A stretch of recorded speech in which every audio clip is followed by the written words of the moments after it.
it looks like we're good to go, my friend. All right. I'll start off. The dead speak. Welcome to the Two Broken Thumbs. Welcome, everybody. Or in the episode 5. Episode 5, we did it. I can't believe we did it. We did it. We made it to 5 episodes. I'm honestly surprised. I've never dedicated myself to something for this long. I really haven't. I need to put anything else on screen that isn't this ugly, disgusting Discord thing. No, I meant the meme. Sorry, I thought you were talking about the. Give me your necky wecky. Don't stop that. I don't have. We need a visual. I'll find some art. I just have the Discord posts open, which, by the way, I absolutely despise the new Discord design. Okay, so if you search Star Wars, it's like all sequel trilogy stuff, and I hate it. Because it reminds you of better films. No, it's sequel trilogy.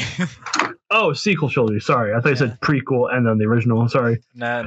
I forgot. Hold on. I gotta.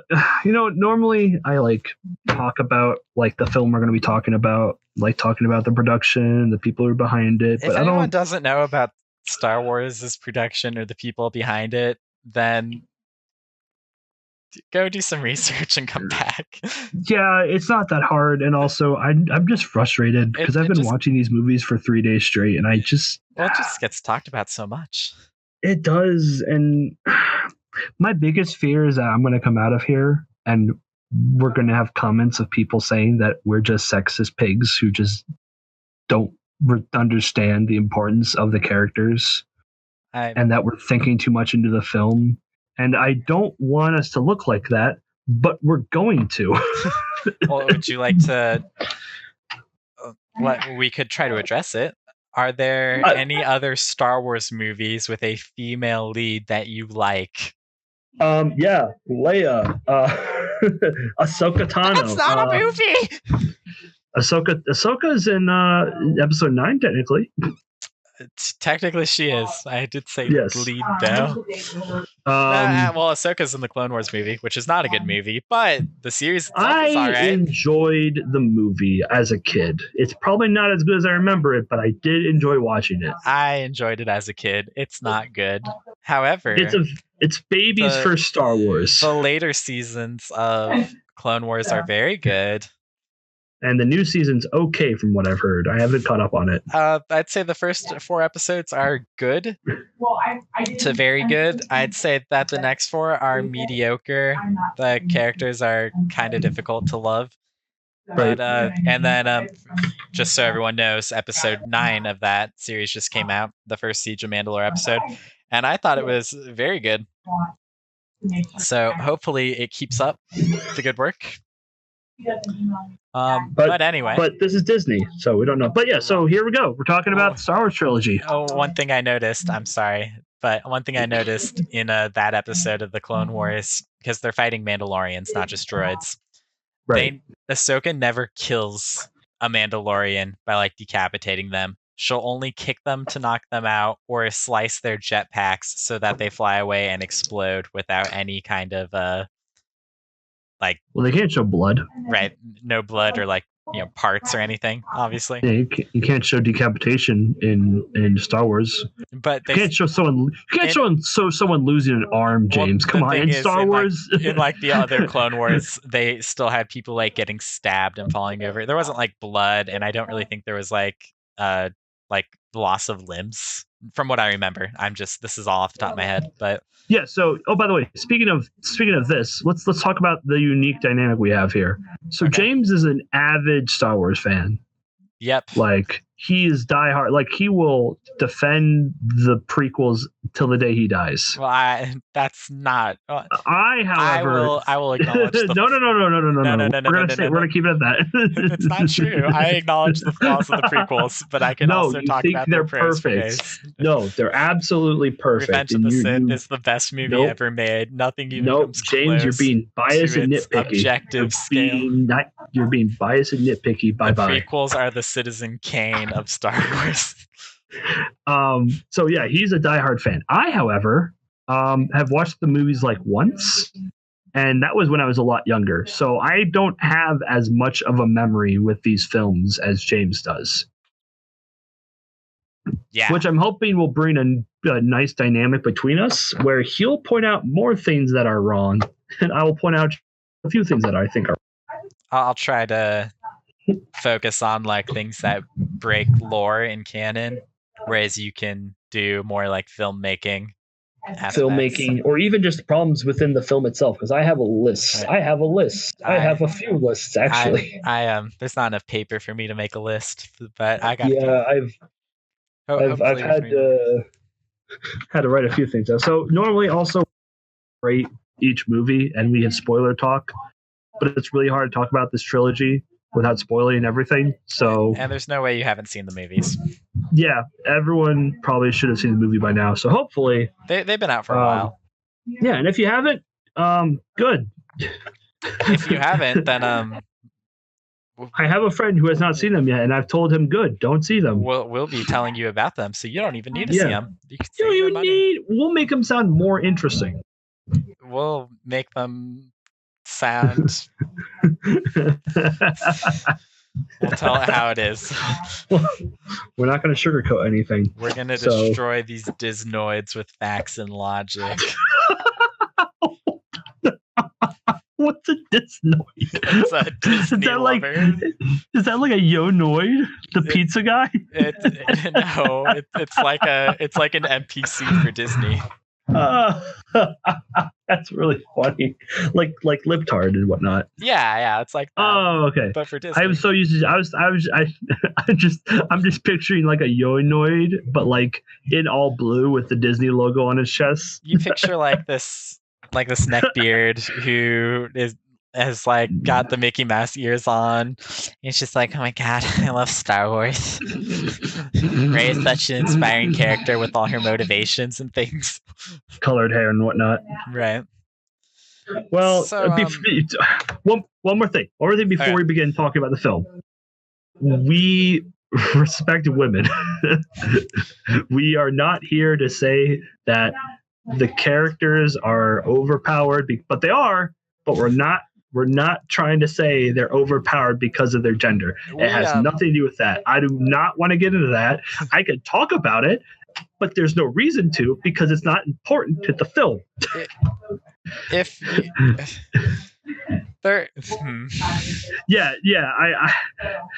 We will try to avoid talking about race and gender because those things don't matter, because we're all people. Yeah, it's a film. I don't care who's on screen. I just care about the film being good. Mm-hmm.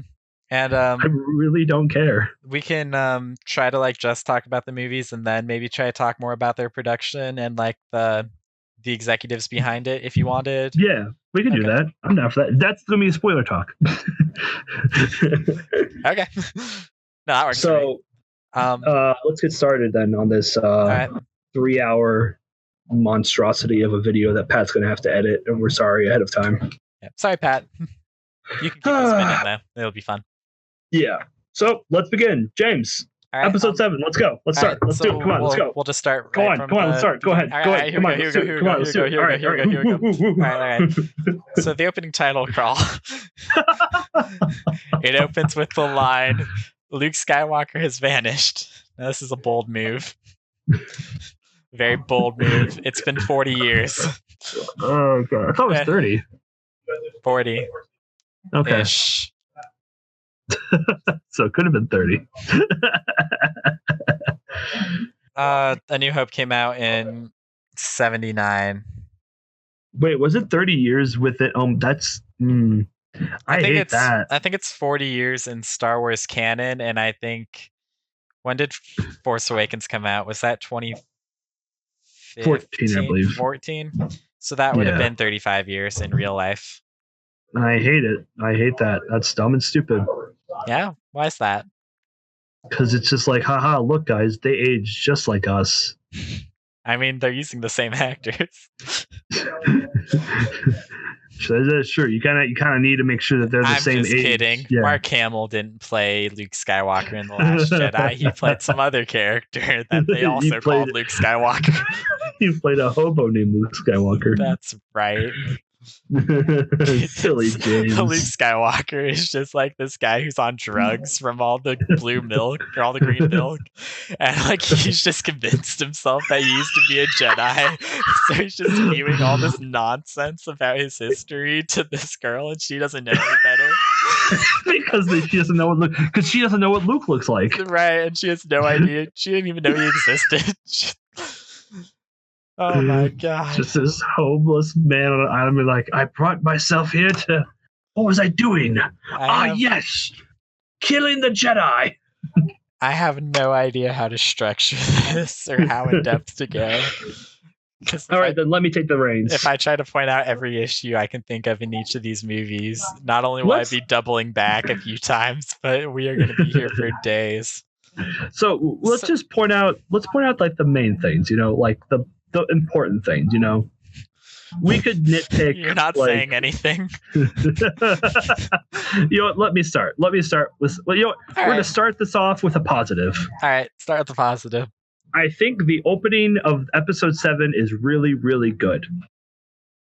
Like the tone and the understanding of the situation. We have a group of people who are literally murdering an entire village, and my immediate thought was, okay, I get the tone you're going for. I understand it's very unique because normally I did watch episode 1 a little bit.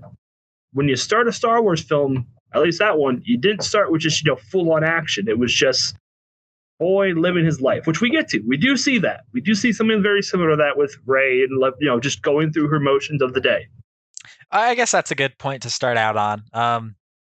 Episode 7 is commonly referred to as an attempt to copy episode 4. Mm-hmm. And I think it hits a lot of the same beats, but a lot of it falls through when it comes down to context. Right. But we'll be able to you'll see that in specific examples. And I will say, showing another good thing about this opening is how every character is connected. Starting with the fact that Poe is the one, because at this time Poe is currently running because there's an entire fleet of stormtroopers that are trying to find the MacGuffin that they're looking for. Mm-hmm. Poe is the one who shoots Finn's partner, which then causes Finn to start freaking out.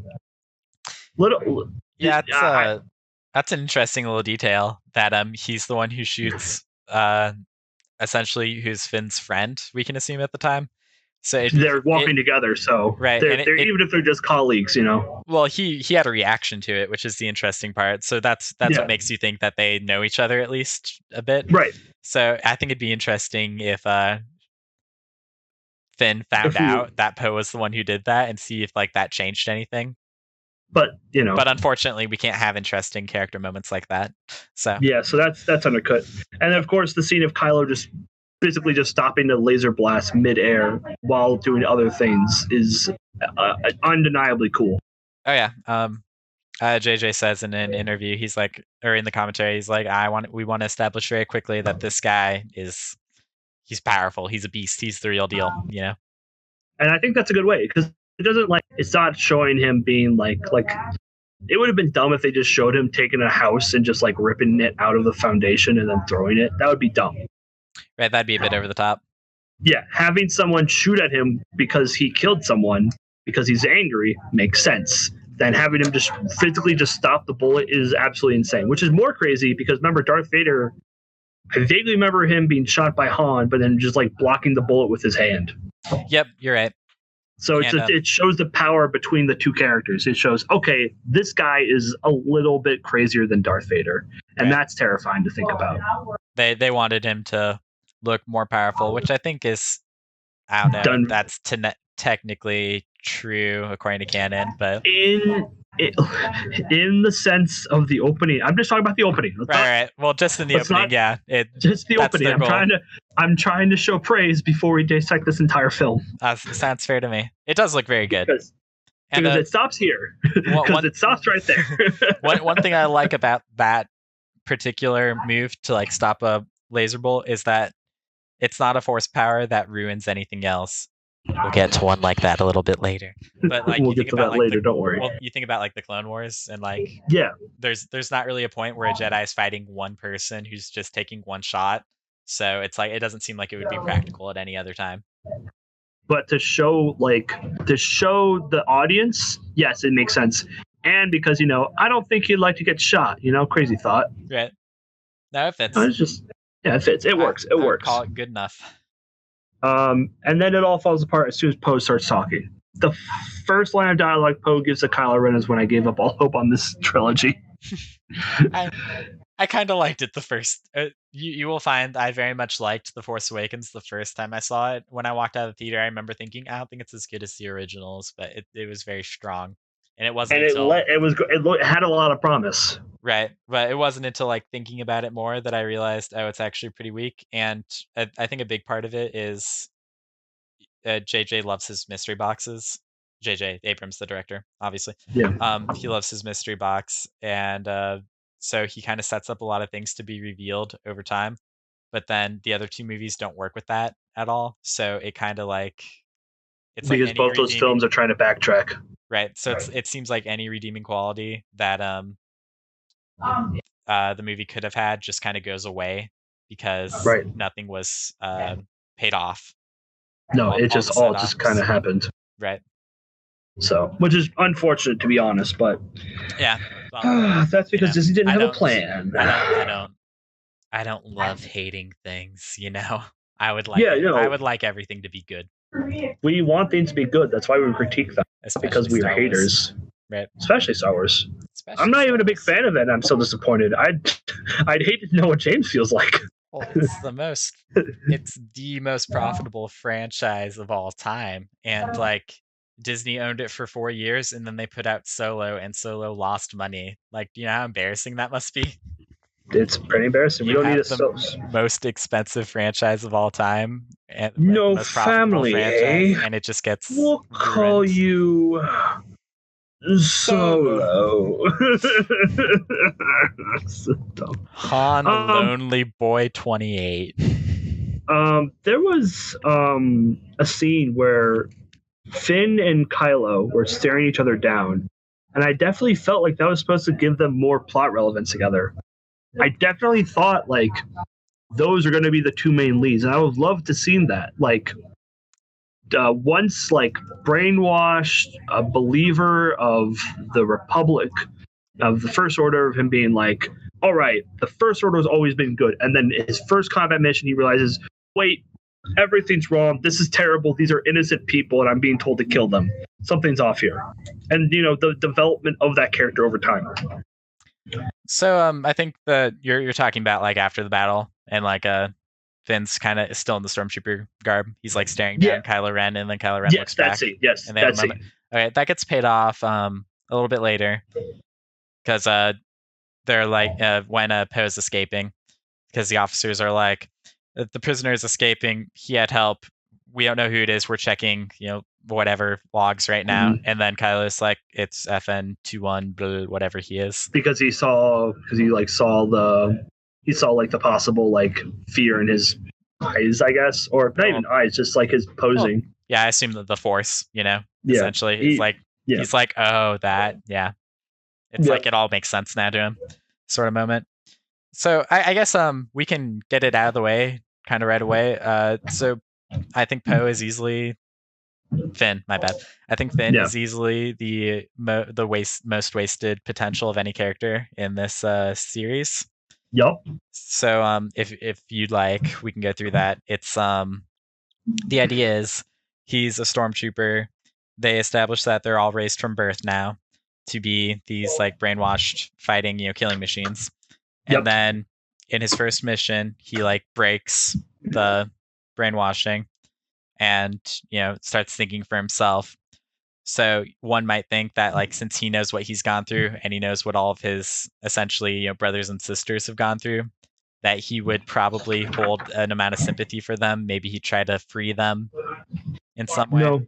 But when they're trying to escape, he is they get in their TIE fighter and the stormtroopers start shooting them. So he gets on the turret and just starts shooting them back, and then he's like cheering while he's doing it. So it's really doesn't make any sense because those are random strangers. Now he's shooting possible colleagues and people that he's worked with for, I don't know, how old does he look? 25? I think so. About. Yeah. So it's very odd because he should, even if he doesn't know these people on like a individual person by person basis, he knows what they've been through and he knows what situation they're in, but he has no empathy for them, which is very strange. I think this might not be a half bad idea. Let's take it character by character of each 3 films. Okay, that works. Let's do that, and I think Poe is a good place, or Finn's a good place to start. I think that's a good way of starting, like talking about wasted potential up to what we think are good characters out of the characters that we have to choose from. Well, I'm a supporter of the idea that Poe should have been, or Finn. I mix them up all the time. It's bad. Should have been the main character of. James doesn't see race, guys. Don't worry. Yeah, that's right. They're both brown, kind of. So no, James. There goes our money. We've been demonetized. Oh no, our 10 cents. Crap. That's adorable. Oh, that's cute. You think we gained 10 cents? Okay, James. So now a word from our sponsor, Raid Shadow Legends. So please play it, please. We need the advertisement. Use the code RageShadowLegends.SpikeAther-Hates-Star-Wars to receive 10 billion gold for free. Once you buy the $100 pack, I don't know. James, I don't know if you know this, but we could actually get sued for that. So don't do anything I just said. Please, I just got my check. I don't want to lose it. You got your check? Because nothing's currently happening right now, but the government has thankfully gave us all that check. Yeah, don't worry about nothing bad happening. Like a check mark on YouTube. I was like, they're just giving those away to you now, huh? Yeah, Mind. But back to Poe or Finn. Sorry, back to Finn. Finn. The other thing I don't get, this comes later on because as you said, the whole thing about Finn, shooting the people makes sense and whatnot. But if he's been brainwashed at birth, my main concern is why was his immediate response to seeing Han Solo saying that he's a war hero? Because like he says he's a war hero, and then Rey says that he's a smuggler. Shouldn't it be flipped? Like, am I crazy? Is that like looking too much into it? But I feel like when you're trying to tell someone about a bad person, you want to put them in the worst light possible. Okay, so I think it makes sense. He doesn't say war hero, does he? He does. He does. I thought he said. He says that you're. No, he says he. No, he says you're. I have it written right here. He says that he is a war hero. I thought he said general, or like the rebellion general. No, he said he was a war hero, and then she says he's a.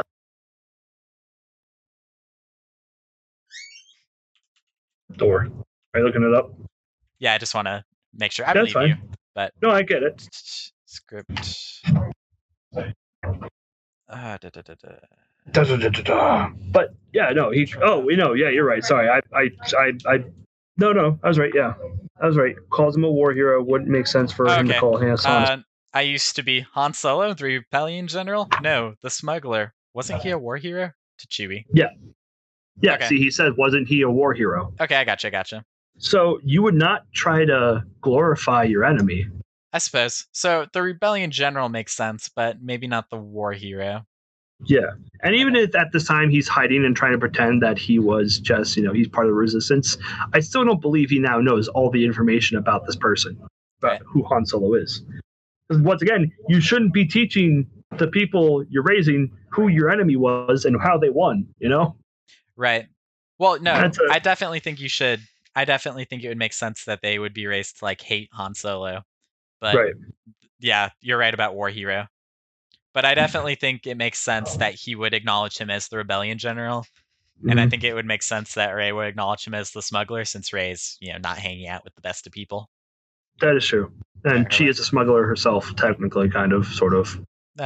Scavenger, loot copy, or whatever. Things. She's just, quarter portion. 1 quarter portion. 1 quarter. That's the one. Can we talk about him? Unkar Plet? Sure. Talk about Carplet. So he's a very consistent character, unlike the rest of these. He is. He's very consistent. Yep. All the side characters are consistent, except for one of them, but we'll get to her later. Well, her? Oh, I mean, them. Sorry. We call them people now, don't you know? Become what? We call them wa people because saying woman would be, that's bad. Isn't that just translate to Iron Man though? Because fee. Oh no, it's fee. Sorry, never That's mind. fee. Male. Sorry. I should study for that chemistry test. Anyway. No, you're busy talking about your favorite trilogy. Yeah. But yeah, no, I think Finn's arc in the first movie overall, I see where they're going and I like it. Phasma's made to be like his not technically main rival because she was supposed to be dead after this film, but I like the idea that his whole plan is to run away. He doesn't want to be part of any of this. He saw war once and he's good. He's out of it. He's done. He's like, all right, I get what's going on here. I don't want any part in this. But he slowly transforms into being in love with Rey and realizing I want to protect Rey, and that's fine. So I think, yeah, that's kind of the first thing we see after he lands on Jakku. Like he's interested in keeping her safe. Yeah, and then because he's like, right, and he's only motivated once she gets captured. So I'd say that's consistent. Yeah, and you know what? I understand why. It's shown earlier that these two characters have, not the actors have chemistry too, but the two characters have chemistry too. Yeah. Like I can see where they're coming from with the whole, okay, he might like her, This is the first girl he's probably seen in years besides Phasma. There's other girl stormtroopers. No, that can't be right. Yeah, like Janna in episode 9. Okay. Yeah. I have a problem with her, but we'll get to her. I have multiple problems with her. Really, you should just be impressed that I remembered her name. I am. I didn't remember her. I didn't remember if they say her name. Once. I literally zoned out by the end of that movie, except for a few scenes. Do you know? We should warn you. We watched episode 7 and 8, but we didn't have time to pirate legally watch episode 9. I watched episode 9 a month or two ago, so same here. So we still have it in our memory. Yeah, and I already know the points I want to talk about. I already know what I want to talk about. And if we get something wrong, put it in the comments because we'd like to know. Yeah, we don't. It's more than possible that I have missed something or gotten something wrong. Okay, not missed something because I will be missing things because we need to be brief, relatively. But yeah, we don't want to make this a 5-hour video. I'm trying to make sure James doesn't do that. Yeah, it's a 20-hour video. Yeah. Okay, so you want to talk about Rey a little bit? Yeah, let's talk about Rey. Let's go by episode then. Yeah, right. Let's talk about Rey in this episode. Okay, so I think the opening of Rey is very good. Like everything that happens in the opening, it kind of reminds me of like WALL-E in the beginning. Yeah, we're just like getting someone's day to day, essentially. Yeah, just like average day in this timeline. And I'm like, okay, I could roll. It's been 30 years, something. Let's see how society has changed a little bit. Yeah. And it's interesting to see now. Corrupt people are still keeping the downtrodden down, but she's just kind of used to it. That's her life. That's what she's lived her entire life. Well, she doesn't seem to really have many options, really. And she's pretty content, it seems. Right. I mean, minus the whole thing she's about waiting how she for wants her parents, but she's okay with it. Like she's it's not like she's losing her mind or anything. Yeah, she's able to. And you know what? I love the idea of someone who has been around, different ships and seeing, because remember, she's been doing this her entire life, so she's been not just picking that one ship, she's been picking multiple ships. Right. I can imagine that she knows the ins and outs of different ships. I can completely believe that. Well, we can talk about it because it makes sense for me that she knows and she has an idea of where stuff is and how ships work on a mechanical level. Yeah, but doesn't mean she should be able to fly them. She'll be doing other things like flying them that I'm gonna maybe have issues with, depending, right? It's not that anyone can fly a ship. I'm sure. I'm sure at some point, she will probably figure it out. But this is the problem, because if we talk about that, then people are going to call us out for saying, "Oh, you're just saying that because she's a woman and women can't drive." And no. Not what we're trying to say. Not at all. As a matter of fact, she drove me everywhere for the first 16 years of my life. She's pretty good at it. Yeah. It's nothing to do with that. What I'm trying to say is it's just interesting how someone who only drove around that one speeder at the beginning of the movie, which I assume is hers, she got for collecting materials. For flying that thing and flying a Millennium Falcon are two different things. So let's look at when she flies the Falcon in this movie, right? They're on like the surface still, and they're being chased by the two TIE fighters. We can ignore that only two TIE fighters show up, even though the whole planet is looking for the one droid that she has. Yeah, sorry about it. That happens in that. I'm sure that happens in the prequels and in the original trilogy. That happened in the OT too. Remember when they found the droid and they sent two Star Destroyers after the Falcon? Yeah. Oh, okay, you got me there. I do remember that. Okay, yeah, you got me there. But anyway, so so they're in the Falcon and they're like flying around the wreckage of the Star Destroyers, like being chased by the TIE fighters. I'm good with most of it. I don't like. She seems to be flying very well, and Han Solo always had a co-pilot, so it's kind of like the maybe Han Solo could fly it alone, but she shouldn't be able to fly it alone well without a co-pilot. And like I was gonna say, I kind of understand because keep in mind she's been around these ships her entire life. She knows the ins and outs of them, so maybe even if she doesn't know how to fly that ship, she at least knows how to maneuver around this area, you know? Oh, I could agree with that. She like so I can believe knows that where stuff is, but it's more I can like believe that. More the like just how she's able to fly very smoothly. Well, right at the end, she pulls off a stunt, right? She like cuts the engines to do the flip. Yeah, like I don't believe she should be able to do that. Even then, I'm kind of okay with it because once again, she understands machines. But I can also see why it's a problem. Well, we haven't seen Han do anything that impressive with a co-pilot, so it seems very weak to me. Yeah. And then later, when she's like fixing his ship for him, that doesn't seem right to me either. I think he should know his ship better than she knows his ship.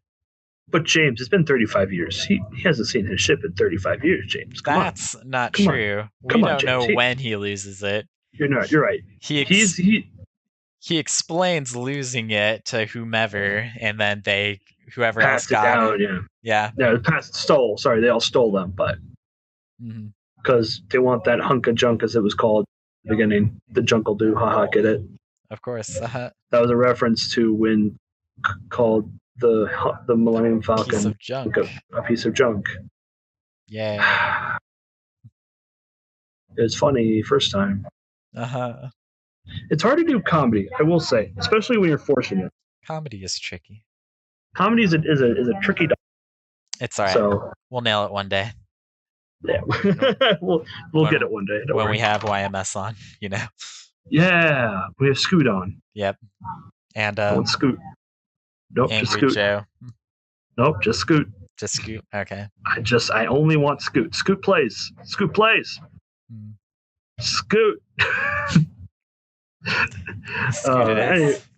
Anyways, back to Rey.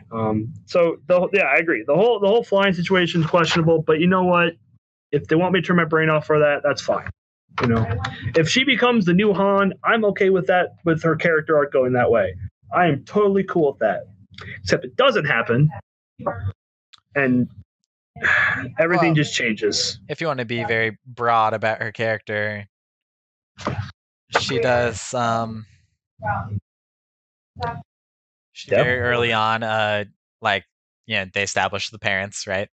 Yeah. And then when she's talking to Maz Kanata in the space bar, Maz tells her that she is like waiting for her parents, but they're not coming back, and her parents aren't going to define who she is. She has to do that. So I was kind of under the impression when I first saw this movie that like we were dropping that plot line, which I was cool with from that because she seems very content with that answer. Yeah. But then Rian Johnson swoops it. Well, then they bring it back up in the next movie. I think fans were still wondering who her parents were, and I think rightfully so because she was very powerful. But I think if Rian Johnson hadn't mentioned it at all, I think people would have forgotten about it essentially. Yeah, and it would have also not. And in the 9th movie, where that happens, right? We wouldn't have needed to do that. Yeah, we needed to do that. And there's someone else I had. Oh yeah. I also didn't like how she got the lightsaber. Like, I don't think that was really a good necessary. Question for another time. Oh, Do you want to know the answer, by the way? I know the answer. I saw the answer. Do you like the answer? In a Do you the comic? In the comic where a guy just holds his hands out and grabs a lightsaber? I don't like it. No, that's the answer, Comics James. have to explain what happens in my movies. You don't like it when something has to. You have to go back after the movie comes out and explain something because it wasn't explained in the movie. James, don't you understand? A movie's meant to be watched with your brain off. It'd be one thing if I walked into the movie theater and said, I would like one ticket to see The Rise of Skywalker. And then they said, okay, here's your ticket. Here's your required reading material. And they hand me like a little packet. While you're watching the trailer. And they're like, go ahead and give this a quick rundown, and then you'll be good to see the movie. That'd be one thing. Where it comes with a free comic. We are retroactively fixing issues. Because they don't have a plan. Have you seen anything in the book yet? Like the Rise of Skywalker book? No. Okay, well... I didn't even know there was a book. Well, they explain that Palpatine's a clone in there. And they also... I don't know. They say like conflicting things about who's a clone. Yeah, they make a novelization of every movie. Okay. Oh, right. Money. So, right, of course. So for example, in this movie, The Force Awakens, you remember Finn and Poe land on Jakku, and then Poe is, vanished from the movie, and then he just shows up later. Yeah. And it's not explained how he got off of Jakku. They explain that in the book. They explained it briefly. They explained what happened. He said he woke up and no one was there. But that's it. They don't explain how he got off Jakku. He's like, I woke up and the screenwriters didn't know what to do with me. Well, we get a little chapter in the book, and it's like, oh, okay, great. What happened? How did he get off Jakku? Some scavenger finds him, and he like negotiates for bargains with him to get him to take him back to the spaceport. And Poe's just kind of like, well, I can't find my droid, so hopefully it got away or it didn't. Either way, I'm going back to the rebels now. And it's like, wait. You don't want to try a little bit harder first? No? Okay.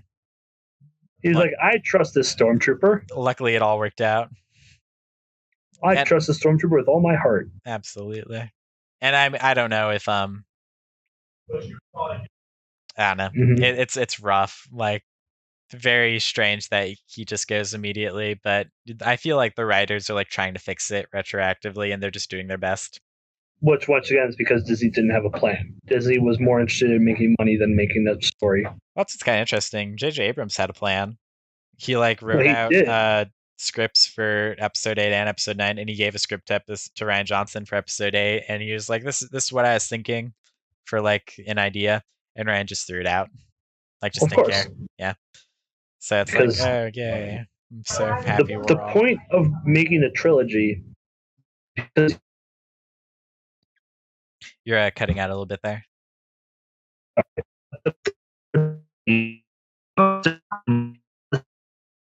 This is a lot of fun, guys.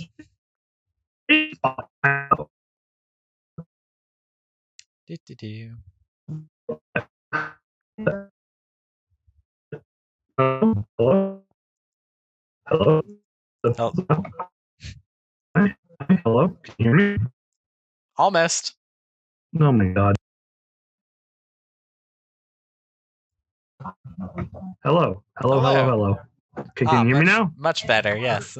All right, cool. Sorry about that, Pat. How do I make that? Okay, there we go. Okay.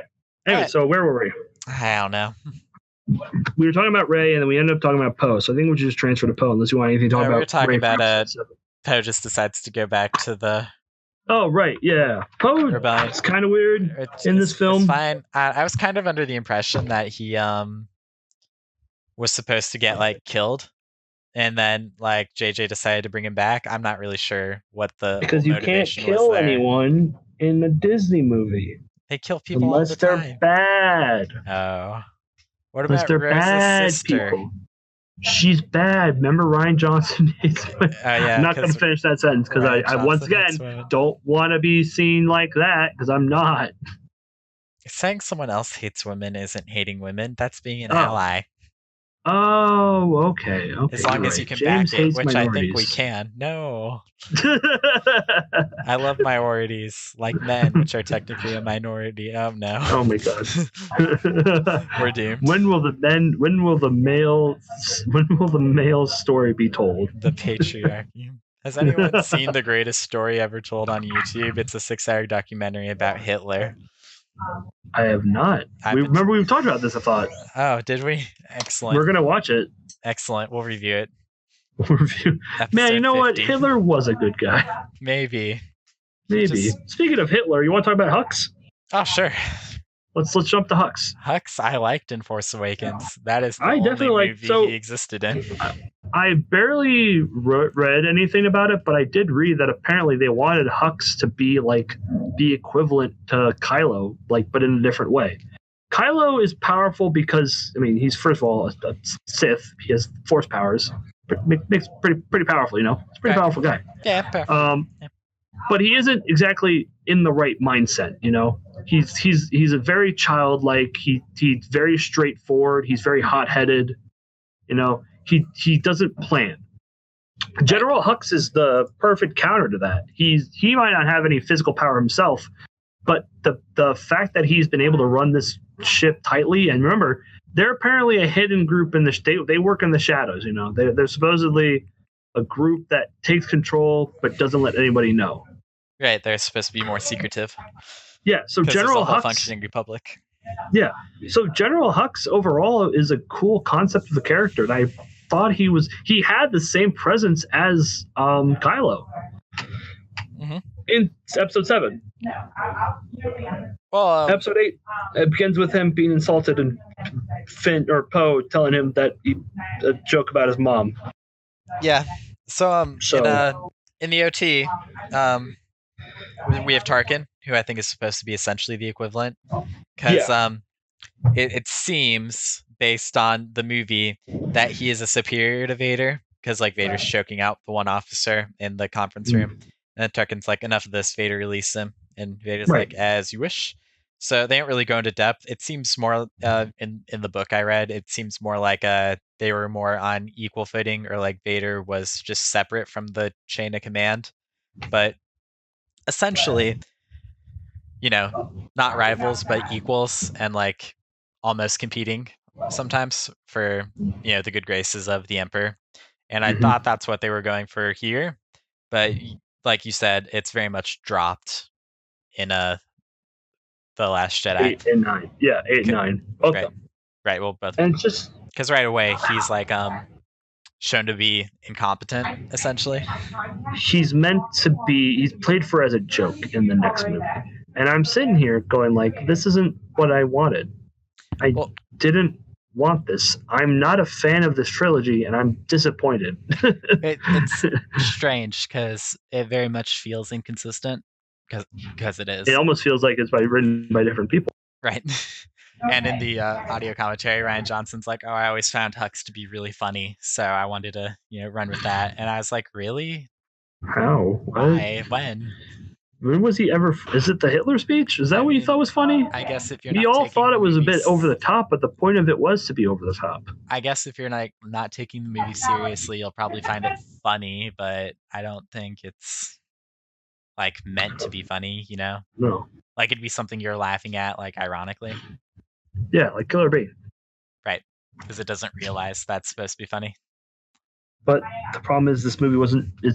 Star Wars is funny because of the humor within the characters. Saying quotable, funny one-liners doesn't make it funny. Right. Realize how every single funny quote is not a meme, but every other serious moment in this film is a meme. Right. Like that's not not a coincidence. There's a reason why the prequels are memed, because all of it's serious. They're all taking it seriously. Mm-hmm. Even the hello there is a serious scene, and it's hilarious. Just, hello there. I like it. Hello there. Hello there. That's how I begin all my Tinder talks. Oh, yeah. With the Obi-Wan and everything. And if they don't respond, they're not worth my time. Right. It's not worth my time. If they don't respond, General Kenobi, then why bother? Yeah, why bother? Why even bother? I haven't gotten a date yet. Me neither. But it's because of COVID, not because of that. That's right. Everyone, keep your distance. Please, 6 feet apart. Just even in your own household with your family, just don't let them be near you. Now, here's something you might not know. So COVID-19 exists in the respiratory system, from what I've read, which means that you cannot get it by having sex with somebody who has it. So go ahead and do what you do, but don't breathe on each other. James, no, stop that. Stop. Back to Star Wars. Nope, it's all okay. Just don't wear your masks. It's not okay. No, my mom listens to this podcast. No, that's fine. It's not. Oh my God. Just wear your masks. Oh my God. Wear your masks. You gotta wrap up your face and you gotta wrap up your, I'm sorry, Pat. Edit that out. Stay safe, kids. Don't edit this out. Pat, please. I'm a man of the people. You are. I'm sharing education. Is there anything else you want to talk about, General Hux? Are we good? We're probably good for this movie. This movie? I have a few more things I want to talk about. I mean Hux for this movie. No. There's more to go through. Don't worry. Oh yeah, don't worry. We're nowhere done. Nowhere near done. Yeah. We still got to talk about Snoke. Yep, Snoke, Han, Leia. We don't really have an order of who we're talking about. I'm just going by the list I have here of whose name I see first. That's fine. So let's talk about Snoke. You're in charge of making sure we talk about everybody and don't talk about anybody twice. Okay, cool. So let's talk about Kylo Ren. Okay. So no, Snoke. Snoke's design is interesting, to say the least. I think it looks cool. I think overall, I would love to see more of him. Once again, not going to happen. That you'll see a pattern here, guys. You're going to see a pattern here. Setups without payoffs. It's a lot like Sherlock, which I regrettably watched. Does that have a lot of setups and no payoffs? Absolutely. Oh my God, it's so bad. It's so bad. Like it gay baits Sherlock and not Watson, but Moriarty. Like they make him dress up like a queen. Moriarty, I mean. They like kill off Moriarty in the second season, and then they like keep promising that he'll come back. It's all that. It's just literally all set up, no payoffs, and you don't even get to solve the murders. Like Sherlock just goes off by himself to solve them off screen. It's so bad. That's why it's like reminds me of this. There's so much payoff, like so much build up, but nothing to build off of. It's all nothing. You don't feel rewarded.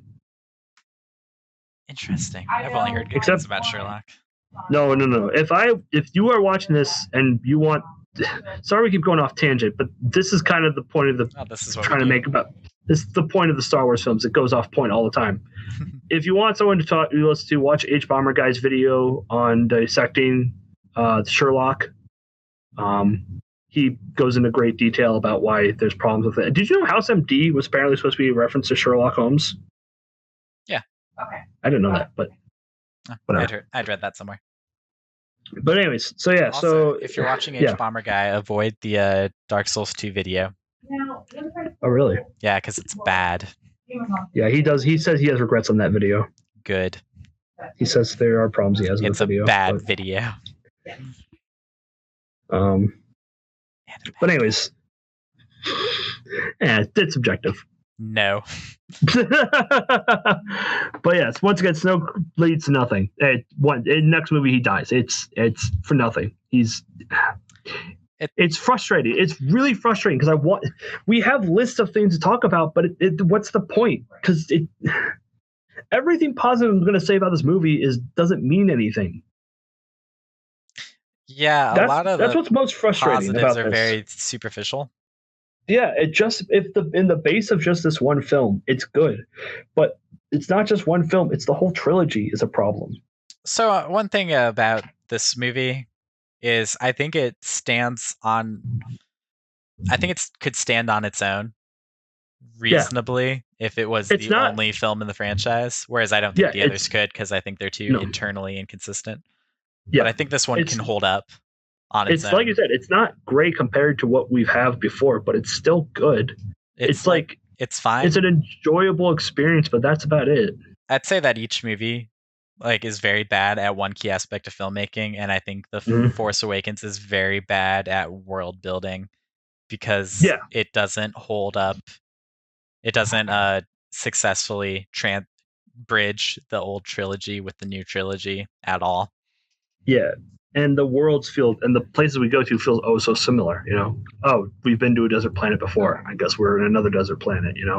Oh, it's a Death Star, but it's a bigger Death It's Star. so weird that they keep doing planets where it's like, oh, this is a forest planet. Oh, this is a desert planet. Oh, this is a water planet. It's like, Earth has like all these things, right? Like Well, more, it's because it's easier to shoot like that, I and because you're suppose. not going, and You because only you're need not like going one to. establishing shot of a planet that has like very diverse like Yeah, life. environments, and then once you land on it, it's easy to just keep it be, oh, we landed That on the one desert part. environment. If someone Yeah, landed in the Sahara right now, it would look like, Tatooine and Jakku do. that's crazy. It's almost like that's where they shoot. They don't. It's somewhere I else. know, It's I know, but you get I the don't joke. remember. But yeah, exactly. It's easier to shoot in these locations if they look like deserts or forests instead of doing. Oh, it's a diverse. It's easier to do that, which for the original trilogy was fine. They're on a shorter budget. Having a planet just all be blue is easier than trying to make a detailed world. Well, they didn't make a lot of planets, right? Like it was just like Alderaan was just. It seemed like very much like Earth. They weren't even on it at any point. And No, then Yavin was foresty. I actually went to where they filmed that part of the movie because it's the Mayan temples in Mexico. I didn't even know that. Oh yeah, it's pretty cool. I'm like looking around. I'm like, oh, this is totally the place. Oh my god, so Where cool. are the where are the I Jawas? was like, where are the ships? Where's all my stuff? Where's the stuff? I'm Yep. glad nobody caught the fact that it's a Jawas when Jawas are from the desert. Yeah. Don't worry, Oh, I well, didn't notice that. thank God, I hope no one else did. Yep. Shh. Anyway, So we talked about Ray. We talked about Finn, Poe, Snoke, Hux, and you need to talk about now it's Kylo? yeah. So people praise Kylo for being the most consistent character. No, they don't. There's no way I anyone was praises him for that. I was about to say there is one thing that I think he's consistent with, and that's his view on his father. His inconsistencies. Sorry, two things he's consistent with: his father and his inconsistencies. I think people were, including myself, were convinced early on that he's very interesting because of his decision making. But I think after you see a second movie of him, I think you kind of realize that he's just inconsistent. His Yeah. motivations are never really Does he want to known. rule? Does he want to He destroy the like keeps Jedi? What does he teetering. want? He like teeters the line between light and dark consistently. It's Which, very, if very that's what you're hard to going for, understand what he wants. if that's what you're going for, then go for it fully. Don't just do it halfway. Well, Don't. it's like he doesn't commit to Well, because anything. if he commits to being a complex character, Disney can't allow that. It has to be he's evil. Well, it's like, so it's like, okay, he goes and he like kills the villagers. Right? Oh, this guy's definitely evil. That's like, oh, but he won't shoot the bridge with his mom. Okay, maybe he's not evil. And then, He kills his dad, and you're like, wait. yeah, it's like he just is all over the place. So it's very hard to get a clear understanding of what this guy wants. I'm gonna bring up a point because I don't know. Because once again, I didn't rewatch the 6 movies before this. Okay. When they're in Cloud City, Okay. they are betrayed by their friend. Yes. I don't remember his name because my brain is being stupid right now. Lando. Yeah, I only Lando. forgot his name because you're a racist anyway. Yes. The problem with Lando is that he's neither good nor bad. There are characters in this trilogy that you can't really say are good or bad. Would you agree with me? I'd say Lando's good. Well, up to the point that, well, he is good, but then he betrays them, and then He can't have a choice. he didn't have a choice, correct? So, And then he breaks them out. oh, I don't remember that. I just remember that he betrays them. Yeah, because they were running from Darth Vader, and But it's hard to really say that there's only good and like this trilogy is trying to say there's good people and there's bad people, and they try to undermine that with the character in the second film. I don't remember his name because I don't care about him because he's boring. I think they call him DJ. DJ, yeah, his whole character is, I just sell weapons for either side, and it's not always good or bad. Whoa, whoa, But whoa, whoa, whoa. No. That's what whoever owned that ship was selling weapons. He's just like a drunk gambler. oh, that's right. So I thought I completely got him wrong too. I thought he was more interesting than I thought he was. Nope. So He's very, very convenient how they come across that one. We'll talk about that. We can talk about like conveniences as a whole, because God, this trilogy is filled with them. Yeah. But the whole problem is that there isn't just good and evil. It's more complicated than that. But this film tries to say that it isn't. It's that good people will prevail no matter what. Even when they lose, they win. Right. It's very odd. But the problem now, but that leads back to Kylo Ren being, they're trying to make him a complicated character, but have to keep him be the villain of the trilogy. Right. It's hard to make the villain complicated when he's supposed to be the main villain. I think it would have been a lot easier to just like make him the main bad like the whole time. Yeah. And then like maybe he could like have doubts as time goes on, like Darth Vader, but I don't know. Which almost works. There's one. Well, I think one Vader worked really well, but I don't know trilogy. about like Kylo is just such a mess. What is it? What do you like? The line that comes back in the finale, I know what I have to do, but I don't know if I have the strength to do it. Uh-huh. That scene is really good. To me, at least. I really like that scene. He almost gives in to his dad. He almost gives in. But as the light from the sun sniffs out, so does his belief that he can be good. Because he realizes, oh, wait, I have a powerful weapon. I don't need to be good. Seems like pretty sketchy motivation. But I dig it. It is. But I want people to remember the line, I know what I have to do, but I don't know if I have the strength to do it, because it'll come back later. Right. There's one thing that's the one scene I like in episode 9. That's the one scene I enjoyed. I actually have a big problem with that scene. We'll get to it. Yep, we can talk about it when we get there. So let's see. But that's let me think real quick. I just want to know if there's anything specific I need to mention about Kylo. His hot smoking body. Well, of course. Can we talk about his nose? So big. Because when I first saw this film in theaters, I actually laughed out loud when he took his mask off. I'm like, they're not going to make this guy the next Darth Vader, right? Look at his nose. It's huge. I was like, wow, this guy. Yeah. By the way, I love Adam Driver. I just want to say that. Love Adam Driver. He's amazing in Marriage Story. He's a hero. Have you seen Marriage Story yet? I have. It's quite good. Oh my god. It's... He's in Girls. I sure hope he's in Girls. The movie. Holy God, Mom watches this. What are you doing? Sorry, Mom. Anyways, so is there anything else we're talking about Kylo Ren before we move on to episode 8? I don't think so. I don't think so either. There's not much to talk about him because he's just the main bad in this film. He loses a 1v1 against Rey. That's good. But he was shot in the chest, remember? Okay. That's why he was moving his chest around a lot. Right. Yeah, go rewatch that fight if you don't buy that excuse. If you don't think Rey's a Mary Sue, we'll hit on that. Oh, no, I don't know. God. We can we'll still talk about it. I don't think that words... forget it. No, I don't care. About it. It's fine. That's what she is. That's fine. I think it's just bad writing, but we agreed. I think we both agreed one leads to the other. Yeah, Mary Sue's don't like naturally occur. That's why a result of bad writing.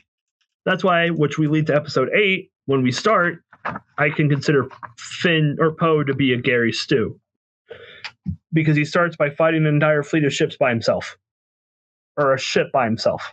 Just one single X-wing by himself. Okay, but you'd agree he has flaws, wouldn't you? Yeah, but it leads to the...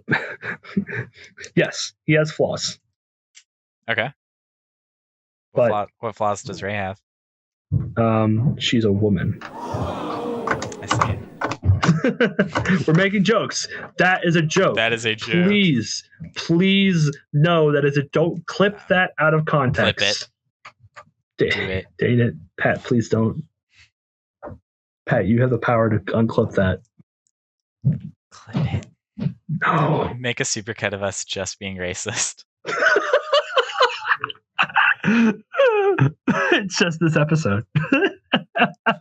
What is this? What are you looking at? I look up Mary Sue, and this is one of the top image results. Okay, Pat, put it on screen. An overpowered, unexplained power level, perfectly good. I don't see the photo. Where's the photo? Oh. Like, man, this photo's hilarious. The stream can see it. Not oh, me. Okay. Okay, I'm not on the stream. Let me see what we got here. Oh.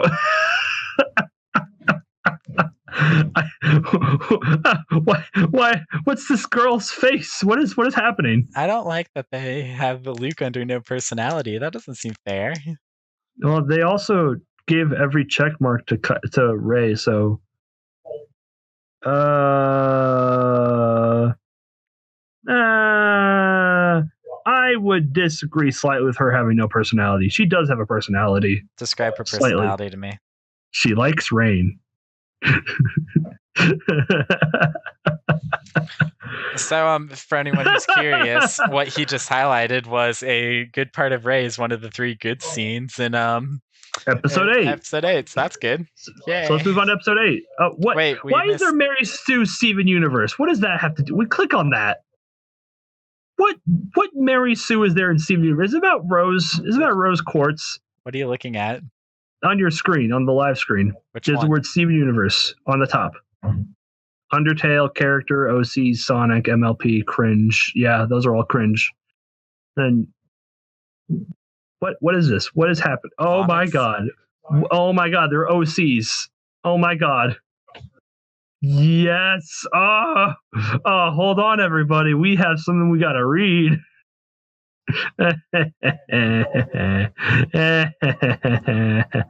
God, please don't be porn. Please don't be porn. It's okay.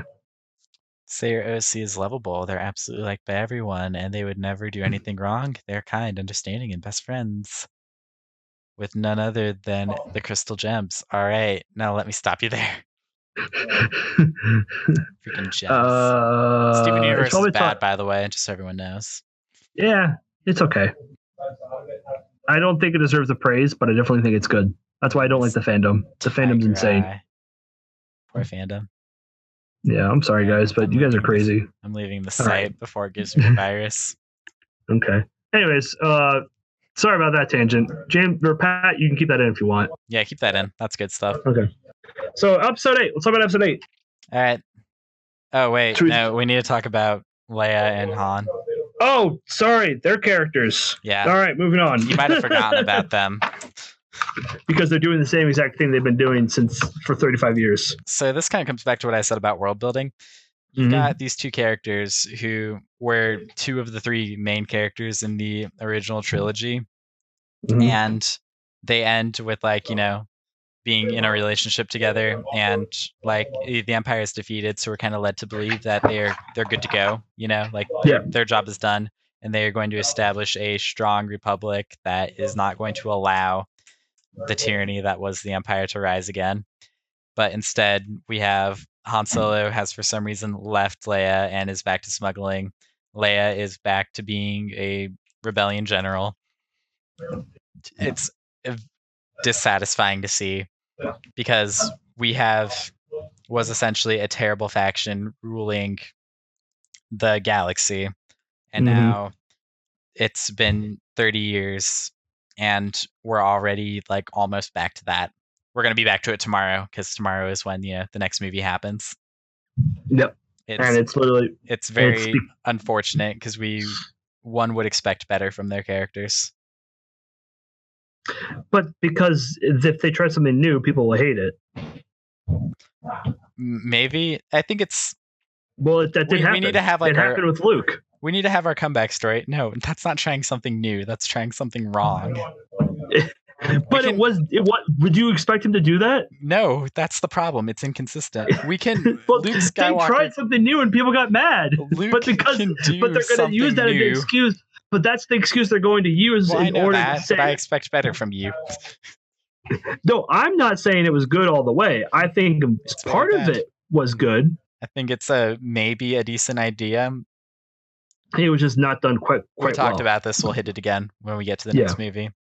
But it's very unfortunate because, like, can you imagine if like a new nationalist socialist party spawned in Germany that had an open policy of like hurting other people, like be careful, and like world domination, like that would get shut down immediately. That would not be allowed to exist for more than a day. It would be closed down right away.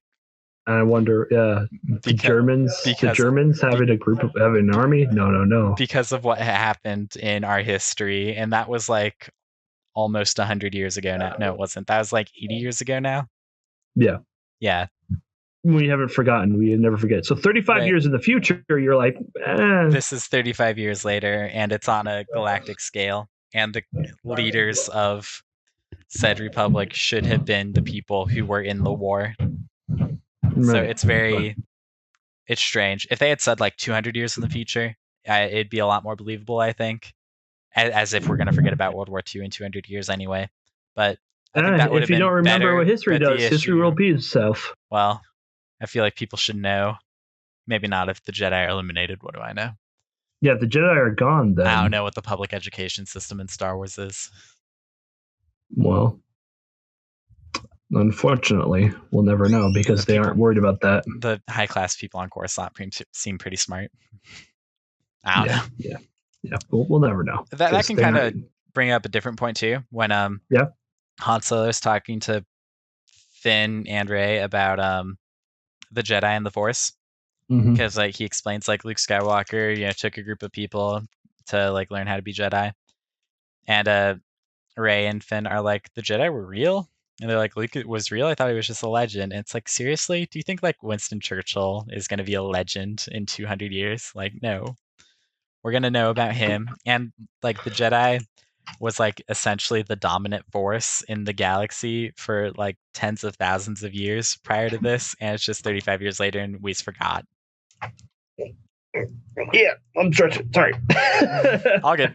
It's like one thing if people like heard of it but never seen a Jedi, but like the Jedi are pretty well known, and especially since the Clone Wars had Jedi everywhere. And they've also been around since Knights of the Old Republic, which I don't even know when that is, but I know that they were around before then. I know, that's what I'm saying. So millennia old group of people just forgotten about in 30 years. Can you believe if people 30 years from now were like, oh, the Egyptians existed? What? I thought they were just a myth. Like, not even that. They're like, who's Obama? Like, maybe that's the level we're working on.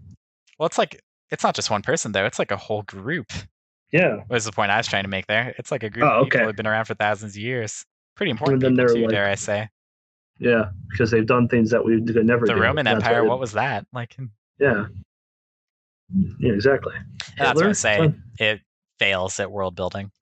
Yeah. Episode 8 fails at characters, and episode 9 fails at plot. But yeah. Fails at everything. I'm just going to say it. Yeah. But that makes it the most entertaining, but we'll get to that. We'll get there. So, can you also turn off this Mary Sue screen? Because I keep seeing like the same face and like a furry, and I not that I have anything against that. I just don't like seeing that on my screen. You don't hate furries? No, I don't. Let people do whatever they want. I don't care. Yay. Libertarian approach to furries. Sure, label me. I don't care. Yeah, label and dismissed. Yeah, there you go. Thank you. I will wear this with a badge of I don't care. Yay. All right. After an hour of sidetracking and rambling on, it's time for episode 8. Yep. Hang on. There's got to be something. God. Oh, his. Want to talk about C3PO's red arm that was just there so he could sell toys? Does anyone expect anything different from Disney? Yeah, of course not. All right. BB-8 is a droid that I'm okay with because BB-8's the best character in that movie. Yeah, he's the most consistent character because he goes beep boop beep. Just gonna say it. He's the best character and you know in what? that movie. BB-8 and the interaction between him and Poe or Finn when like they're trying to trick Rey into thinking that he was with the Resistance is a cute moment, and I still laugh at it. Yep, when he whips out his little lighter for the thumbs up. Yeah, that's cute. That's cute. I like it. If it had more visual gags like that, I would love it. I will say, upon rewatching it fairly recently, I kind of enjoy how like goofy they kind of are. Like the characters are morons. Like it's enjoyable. They do like a lot of like little dumb mistakes, and like they very much seem like they're just tossed into this universe and they're confused and don't know what they're doing. It's kind of fun to watch. I don't think it's particularly good, but I can still have fun with that movie. Yeah, you can have fun watching it. You can have fun watching it because it's got a lot of promise. Have fun watching it because the acting's really good from everyone. You can watch it because, mostly everyone. I don't think Daisy Ridley is good at her. I don't think her acting is very good. She might be a good actress. I'm not sure, but she works well with material she's given. You know. Have you noticed her mouth is always open? What? Have you noticed her mouth never closes? Yeah. Okay. It bothers me. So that she can breathe air. Don't worry. She has a nose. A fellow human. No. And like, I think especially in Force Awakens, her acting is like, look surprised, eyes open, mouth open. That's how she operates. Like, with no noise coming out. Right. So yeah, I think episode 7 overall, fun to watch, a lot of promise, but not great overall. So James, what do you rate it? Pretty bad. I give it a 3. Apples.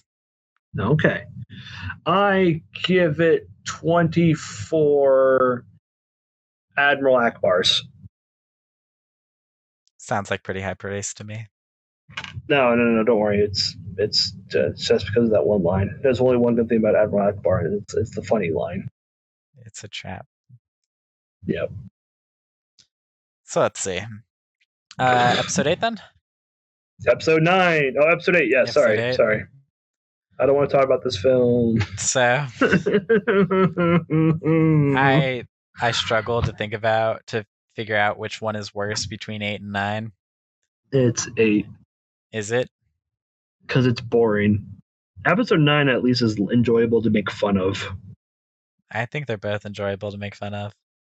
Yeah, but 9 is better at making fun of it. Is it? It's just even more incompetent. Is it? I don't know if I don't think you understand. I don't think you understand, James. It totally is. I don't know if it is. Have you? Like there's a lot of dumb things in episode 9. I think episode 9 has problems that are bigger, like the bad guys not knowing which way is up. Right. But I think episode 8 has a way higher consistency of issues. Maybe. Like we're watching it, I had like something to say about every scene practically. Yeah. It's not like that in episode 9. Oh, I have something to complain about every scene in episode 9. Don't you worry. I don't know if you do. I'm sitting there watching that film. I'm like how we're discussing which one's the worst, not even which one's better. We've agreed that the best one's 7. Yeah, by far. But episode 8, we're just talking about the trilogy. Yeah. Yeah. Episode 8 to me is just it's just frustrating because I'm watching it going like none of this matters. None of this needed to happen. Oh, this could have easily been avoided. Yeah, it's a filler arc to a trilogy, which is not normal. You know, the second movie is normally, except for the fact that episode 7. Like what you're about to say. Episode 7 is considered one of the best Star Wars films, and it's in the 5? Between. Yes, 5. I meant 5. I'm sorry. I'm so sorry. Please, everyone, don't kill me. It's all right. Episode 5 is universally praised as one of the best ones because it has so many memorable characters, so many memorable scenes, so many memorable moments. And it's in between 2 other films, or the 2 films between. It's a middle child, so they can be good. They have been good. This one's just God. You suck, purple-haired girl. I'm gonna start with her. I'm gonna do it. I'm gonna talk about her. I'm gonna do it. Want to start with her? I'm gonna start with her. I'm gonna start with the most frustrating character. The only time I felt anything during this film is whenever she's on screen, and it's pure hatred. Because her whole plan is, I'm not going to tell anybody the plan, and I will just make sure that nobody knows what we're doing, making sure that there'll be and everyone will follow my belief because I am in charge. You are so stupid. Like that. Okay. I don't want to. Okay. So, her plan is to get everyone onto the pods in order to lead them to another planet. Okay, that's fine. She doesn't tell anybody because there might be a spy on the plane or on the ship. The problem with that is that even if you don't tell anybody, they're still going to find out when you start boarding everybody onto the ships. Right? Am I missed something there? Right? No, you're right. So I just tried to argue this with Mahler and Dishonored Wolf a long time ago. So you basically take it step by step, right? So Yeah. after Leia gets removed from the film until the plot requires her to come back. She until the plot requires them to come back. That you'll hear that a few times. That happens at the end of The Force Awakens. R2-D2's just asleep until the plot tells him that we're out of plot and we need you to wake up. Oh, and they have to reveal him by removing the rag. Be like, whoa, look at him, he's here. Yay, rags. Satisfied. But anyway, so you look at so think about like Holdo and Poe. So in the first interaction, she like gives her a little speech, and then Poe goes over and is like, okay, so I want to know what the plan is. And she responds really weirdly. She's like, plan? Like the one that you had that got all of our bombers destroyed? And if you wanted to and belittles him over and over again. Right, constantly. Just because, he's a man. He doesn't know anything. Well, his last plane got everyone killed, so this plane will work. So he's a guy. He doesn't know anything. I think the issue is that I think the problem comes in when you consider the movie wants us to think that he got all the bombers killed for no reasons, but the movie tells the story in such a way that it makes us think if they all just ran away, they'd lose the bombers anyway because they're too slow, and then after they hyperspaced away, they would hyperspace after them, and then the giant dreadnought would just destroy them anyway with its giant cannons. It's not Poe's fault. So based on... Yeah, sure. Poe is a hothead who ignored her wishes, but he got the job done. If he failed and then they still sent in the bombers, that would be different. But he succeeded. So but the thing is, it seems like they got away, and if they had gotten away and the dreadnought was still alive, it would have just killed them anyway. So it seems like the movie's telling us that Poe did everything to the best of his abilities, whereas the plot seems to be trying to tell us that that's not the case. So it's strange. Yeah, it's trying to have both ways, saying, no, you're wrong, you're stupid, you're nitpicking and biased, bye-bye. And it doesn't work because Poe didn't do anything wrong.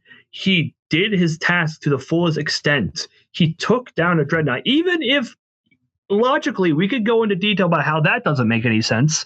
But for the sake of time, let's just say that it made sense, Right.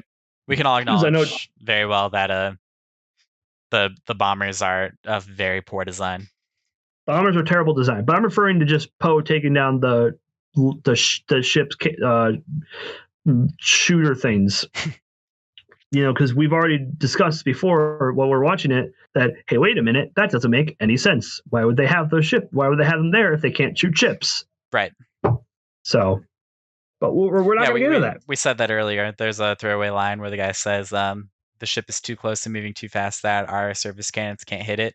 And that's very strange because in episode 4, they hit just fine. So you'd think that technology wouldn't regress over time.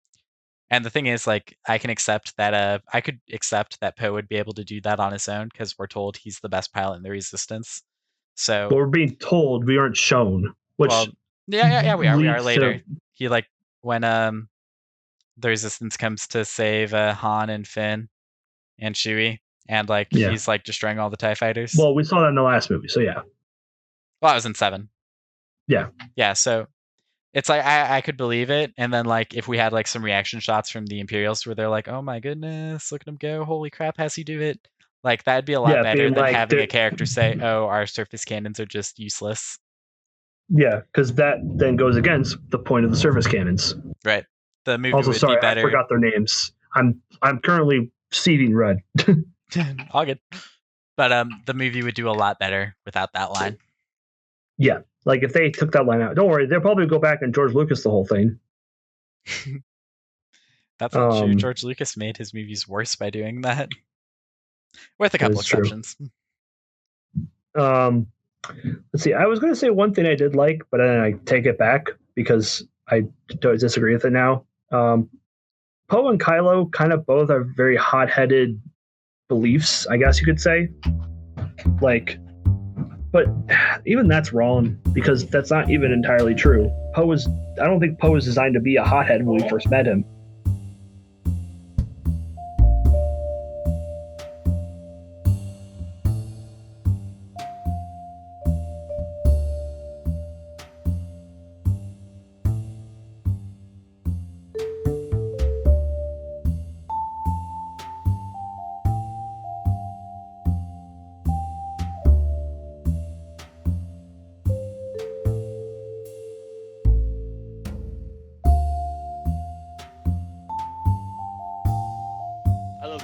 Menagerie. I love Nicki Minaj. What's wrong with Nicki Minaj?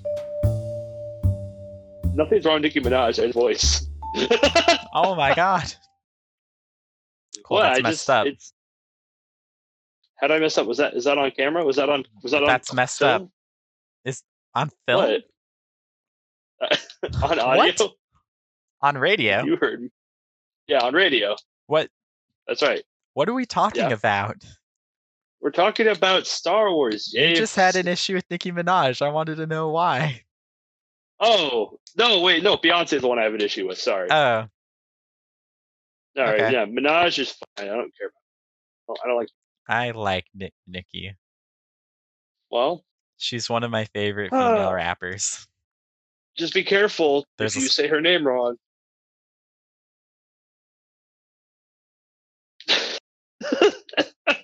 Well, yeah. How so? Well, it's Nikki or Nikki, right? Yeah. Well, I mean, you remove the K's and put in another letter. Like? Could be. I don't know what to say. Say it. G, for example. NGKKG? No, remove the K's, not the I's. Oh. Oh my god. I see. All right. Yeah, there you go. It took you a second, and I'm proud of you, but also I can't believe it.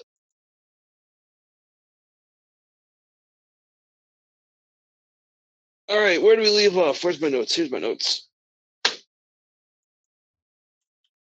Are we all ready? We left off with Holdo. Yeah, I'm ready. Where are we at with Holdo? Do we want to let everyone know they went away, or what? What's the plan here? I didn't have a plan. You're in charge of the plan.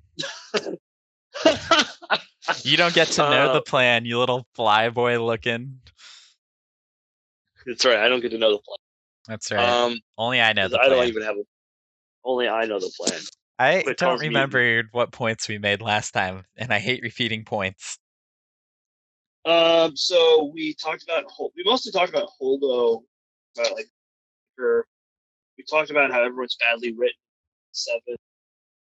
Yeah, did we get most of the way through 7 or through 8? We didn't even get to 8. Yeah, we got to 8. We got to 8. We got halfway through 8. Gotcha. So we're currently on. We talked about the bombers. We talked about Hobo Luke, which we have different opinions on Hobo Luke. Right. My opinion is the correct one. That's fine. I think we were also talking about Ho being before, and we were on Holdo talking about how her plans don't make sense. We have not touched the casino yet, or the end. Are the two things we haven't touched. Gotcha. So let's pick up with Holdo, because I believe I was talking about how, in the end, her plan is the thing that ends up making everyone have to go to the things, which can lead to. So, upon first viewing, I really thought that she was going to be like a mole or like a spy. Like, I thought it was dreadfully obvious, too. Are we recording? Oh, yeah. Yeah, we've been recording for like 5 minutes now. Oh my God. God, you're really bad at not telling me the plan, James. Well, there's a theme. I Yeah. get it. Ah. It's like how Disney. Also, I thought this would be more fun. I can get your raw reaction. None of that, like, censored for YouTube, trying to did they put catch on the a part look. we talk about Nicki Minaj? I want everyone to see the real Cole. Oh, God, the real no. two broken thumbs. Pat, please edit that out. What part? Cole, the Nicki Minaj part. You only said your opinions. There's nothing wrong with that. There's everything wrong. Like what? Well, my opinion's wrong, James. I've been told that. No, just the ones on Luke. Oh, that's right. Okay. Well, back to Holdo. So yeah, her whole thing was that she didn't have a plan. She did have a plan. She didn't want to tell anyone, and I agree. I think the idea of her maybe being the spy might have been the direction that the story was going to take. I even thought that too. But they did this really cool thing, James, and I don't know if you know they do this a lot, but the movie. I'm so ready for this. What's the word? Subvert. No, it subverted my understanding of what the film was going to do. Your expectations, you could say. Yes, that. I don't like that defense of this film, guys. I'm just going to say it. That's not a good defense. Subverting your expectations is not the same as bad, right?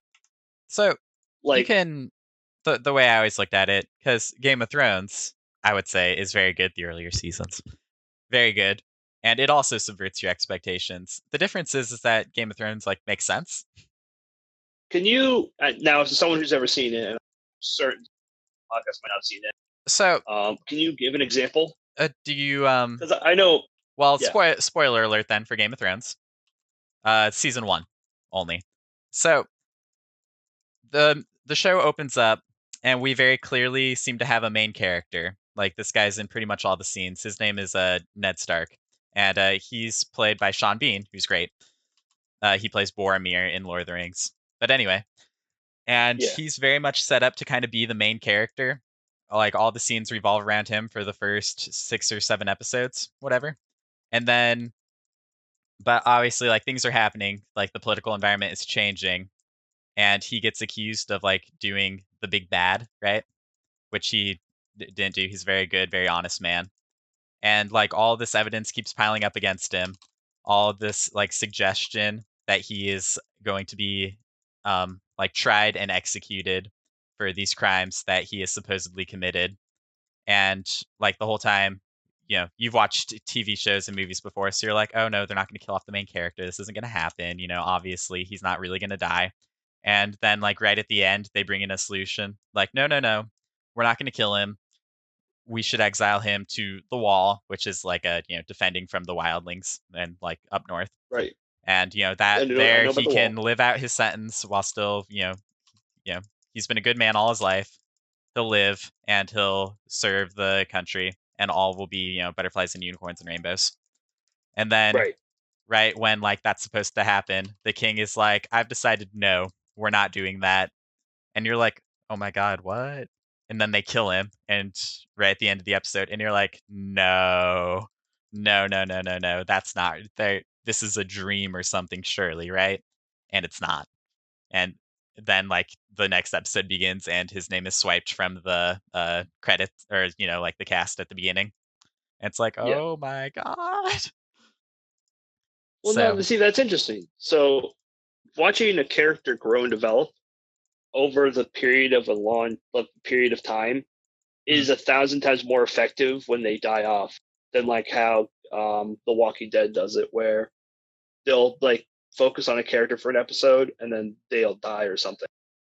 And you're like, well, okay, now I see the pattern. Every time we focus on one character, that character will probably have something bad happen. Yeah. I think it's very well done because Game of Thrones has a lot of characters, ton of characters, and this one's Right. kind of like your POV character because he's the first one you're introduced to, and you kind of He's get to your see the everyman. world through his eyes. You already make judgments about other characters based on how he feels about them, Right.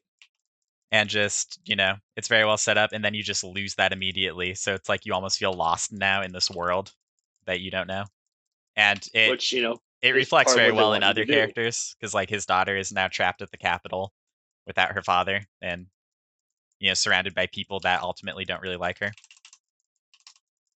Yes. So that's how you properly subvert your people's expectations. Yeah. By having them become comfortable with someone, thinking that they're going to be fine, and then having them thrust into a situation where they're not, in fact, come out worse than they started. Yeah. Sometimes even not making it through. This movie has the audacity to just every time they can try to throw a surprise at you, they'll throw one, even if it doesn't make sense in the long. Right. One thing I'll say, kind of in Ryan Johnson's defense, the director, for those of you who don't know. Yeah. He made another movie that I have not seen yet, That's Knives out. Out, and I've heard it's good. I haven't watched it. It is. It's very good. I'm not sure if I want to watch it or not, but I've heard that. After watching it, I definitely think Disney had more of an effect his artistic merit he wanted, because they don't feel like the same movie. Like they don't feel like they're directed by the same person. Like I could see hints of it, but I could definitely see Ryan Johnson's personality pop more in Knives Out. Well, one thing I had heard is his formula seems to work a lot better in the like solo movie, like one movie apart from everything else, because he is expected by the fans to obey the rules of a universe, and he doesn't want to do that. He said so very blatantly. So, and on top of that, like it's like the problem with that is that it's the middle movie. You can't have it be the conclusion. It's definitely what I felt like by the end of this film. I was sitting there going like, this feels like an ending. Why? This doesn't feel right though. Why does everything feel wrong? Why does it feel rushed? The movie essentially ends with 17 good guys left on a ship, and it's like they need to construct another film after this. And we'll get to that movie, but it very much was obvious that they had to fit a lot into one movie. And it wasn't well done. But before we move on to that, you want to talk about the scene? Which one? I think you know which scene I'm referring to. My favorite scene, my least favorite scene, the second best scene. The scene that broke canon. Oh yeah, let's talk about that. Yeah. So I don't know much about Star Wars in general, as I stated before in this review. But the whole idea that you could just take your starship and like ram it into a bunch of different, like I don't even really know what happened. Like she flew and then all of a sudden it just like exploded. Like well, it kind of it looks like so she went to light speed, right? Right, or at least got very close to going to light speed. So like if you just build a small enough cruiser and just like have a robot inside, which they have several dozen of them, you can easily just do that over and over and over again, right? Right, and that's kind of the question, right? Because it seems like you could just make a ship. Heck, it seems like you could tie a hyperspace engine to a asteroid and then launch it into enemy ships, and it looks like it would destroy all of them. So, like, because I've thought about this before the movie came out. I mean, because it seems like something Yeah. you would be able to do. Because like a coin is a demolition to a building if it's moving fast enough. You So, said that last. Oh, yeah, you said that before. excellent. That means I'm consistent. But ultimately, when you think about it, this seems like something they would use, but it has insane effects in this movie because she doesn't just launch one capital ship into a much larger capital ship and destroy it. She splits it in half and destroys every ship behind it as well. It's like, I think there's like 11 ships total that get destroyed. So that's insane. That is very effective. So And, that happens, and then on top of that, everyone who was on those ships, at least Kylo Ren, Snoke, 5, and then still had ships left over that had AT-ATs, and all that stuff. They still had those ships, yet all of those ships exploded. right. Well, it's like, I guess I could understand the supremacy because it was just one cut through, not the middle, but close. Yeah, if it took down one ship, I would say, okay, I could suspend my disbelief slightly for that. I think, But to destroy an entire fleet? yeah, I think you have to have it not destroy the entire ship. Yeah. Even if it's just like showing that it does a little bit of damage, and she did it in such a spot where it caused the ship to, like, I don't know, explode or something, I would believe that. But having it just beautiful scene just like makes absolutely no sense. Well, I don't know. I don't know what your reaction was, but I can tell you that when I saw it, I was like, "Whoa, that looks that's not good." Like it was just almost immediately. I was like, "That looks amazing," and then, "Oh, that's probably not a good thing, though." And then I started thinking about it, and I was like, "No, Yes. no, no, they could get away with it." And I'm like trying to think of other things in canon, and I'm like, "Well, no one else has You ever were done trying to that, defend it. so it's okay." Yeah. Right? Yeah, I tried to defend this movie when it came out, just so everyone knows. Yeah, Yeah. I'll admit my Opinions mistakes. change over time. Absolutely. And, new information was presented. I learned things I didn't know before. I honestly walked out of the theater like a little distraught because I was like, I don't think I really liked it. And then I was like, yeah, I'm probably just missing something. You Yeah. did. You missed the fact that it was subversive. Wow. I knew it was subversive. There were quite a few times where I was like, oh my gosh.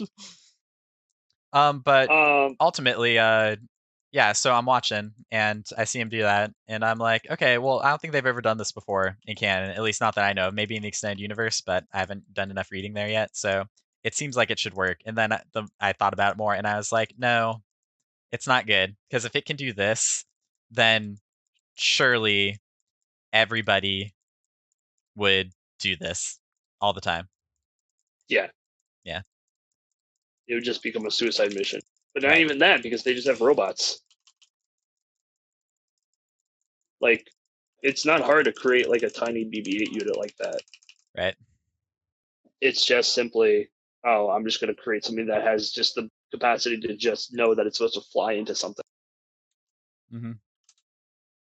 So yeah, I get what they're trying to go for, but that character sucked, and the fact that her solution was one that she made up is terrible, terrible thing. Oh, and Yeah. also the fact that they said that when she was turning the ship around, they acknowledged the ship was turning around and claimed there was no life forms on, but she was on the ship, so she's a life form, right? Am I crazy? No. Did I miss something? Is she a robot secretly? I guess my best assumption is they hang on. Yeah. Look at you, still trying to defend this movie. No. I guess my assumption was, which this isn't in the film, so this is purely speculation. I guess I would assume that they didn't bother scanning it because they saw the ships leaving, but that's dumb. Absolutely. Because then if I was in that situation, if I was part of the rebels, I would have just shot the ships out and let everyone think that I was in those ships. Because then if they're that stupid, I would just go, oh, just shoot all the escape pods out. There you go. All right, cool. Now they're going after those things. Now we make our escape. Well, I guess it's because they had confirmation from DJ that they planned on doing this. Because remember, he was like, "I cut the deal." No, I don't, because I don't want to talk about it because I don't remember the casino. It was while they were in the hangar. Speaking of casino, you want to talk about that? Because I don't. I barely remember anything about it. I know there's a really cringy like prequel line. Really cringy prequel line. Yeah, where Rose says like, "I just want to run my fist through this beautiful, disgusting town." Oh, I thought you said prequel. No, I did. It was supposed to be like the prequel writing level. No, the sequels have worse writing than the prequels. I'm gonna say it. I'll defend the prequels from the sequels, everyone. Comment below. I came to a realization the other day that I haven't actually prequels. We're gonna watch them together. We're gonna suffer we'll watch through them together. the first two, and then we're gonna love the third one. I've decided. But the thing is that I just feel like these three movies are doing the Disney formula of let's go to a scene, have action, have a little character building, and then more action. You know? And would you argue that's not what the original was? It was all about world building, about learning the universe, getting sucked in. And when there was fights, they were very short and brief. I think that the strongest pillars, you could say, of the original trilogy are characters and the effects, because they were revolutionary at the time. They hold up pretty well, I dare say. But and then except for the parts that were added in. Right. Well, yeah, we can ignore that. And then when it comes to Star Wars in general, I think the world building is fantastic. Like, I think it's a very well self-realized universe that can be explored almost infinitely. So there's so many characters, so many interesting facts. Right, there's so many things you can do, and there's a lot that hasn't really been explored yet. So there's just like a ton of potential. Watching the first movie and like thinking back about how it first came out, I was honestly surprised by how much stuff they threw in there. Like they talked about the Clone Wars, and my thought was, okay, what's the Clone Wars? They were discussing different like events that we never saw, places we never heard of before, but they were familiar to the characters, and the characters talk about them in such a way where we can understand through their acting, through their dialogue, how they feel about those locations and people. That's what makes a good world building story, is making, while we don't get to see it, we at least get to know stuff about it. Right. But when you're just doing that and then go, I'm going to go to all these locations because I needed to let everyone know what all these look like, that's when I have a problem, because now you're not building the world, you're taking me on a tour. Yeah, I absolutely. Well, yeah, and I think the characters were definitely the best part of the original trilogy. So to come to this new trilogy and there to be like hardly any characters at all. Like, well, they're characters, but like they always change. They're always changing without rhyme or reason. Like the biggest complaint I have, like any, like it would be very difficult for me to describe any traits of Rey besides like altruistic and powerful. And even then, well, so speaking of her, let's talk about her, because we were talking about each character in the movie. So let's talk about Rey and her like big subversive moment where she learns that her parents are important. So her whole character that we learned about so far is that she wants to know who her parents were. She wants to see them, and she was told by Kylo that oh, they're no one. And when she goes to see the thing, they were literally no one. And I'm sitting there going like, okay, so what this movie's trying to tell us, that good can rise from anywhere. Doesn't matter who you were from, who you were born from. Right. So what are you doing? I'm playing League. Oh my God. God. You wanna, or do you want to pause or pause League? No. No, I meant the podcast so you're done playing League. No, we're doing great. I can hear the typing. Have you heard it at all? Yeah, I heard it the entire time. Okay. That's okay. It's a good visual for anyways, so the podcast. So where were we? So the thing with Rey is it's very odd how she's constructed. It's almost as if more than one person was in the construction process of her character. But Right. What you'll notice is in episode 7, she's presented the lightsaber from Maskanata, and she explains like, "No, I gotta go back to Jakku. I can't do this." And then Maz is like, "You know, deep in your heart, those parents that you're waiting for, they're never coming back." And then it's like not addressed at all in the rest of the movie. So I kind of thought that they were done with it at that point, which I think would have been the correct move, the best move, the most efficient move, to just get rid of, Right. to just kind of cut that out. Because fans were still asking about it. And I think fans were asking about it because she's uber powerful. So we're looking for an explanation for why she's so And on powerful. top of that, we were also asking because we're wondering why her parents didn't come back, why they're not coming. Sure, but I don't think that's something we need. So No, because eventually we would forget and be like, okay, they're just this is just like an every woman. This is just someone who lives in this world, and sometimes parents will just do that. right, it could have been anything. I don't. So Yeah. And I think the point is we I think if no one had said anything about her parents the whole time, it would have just been forgotten about.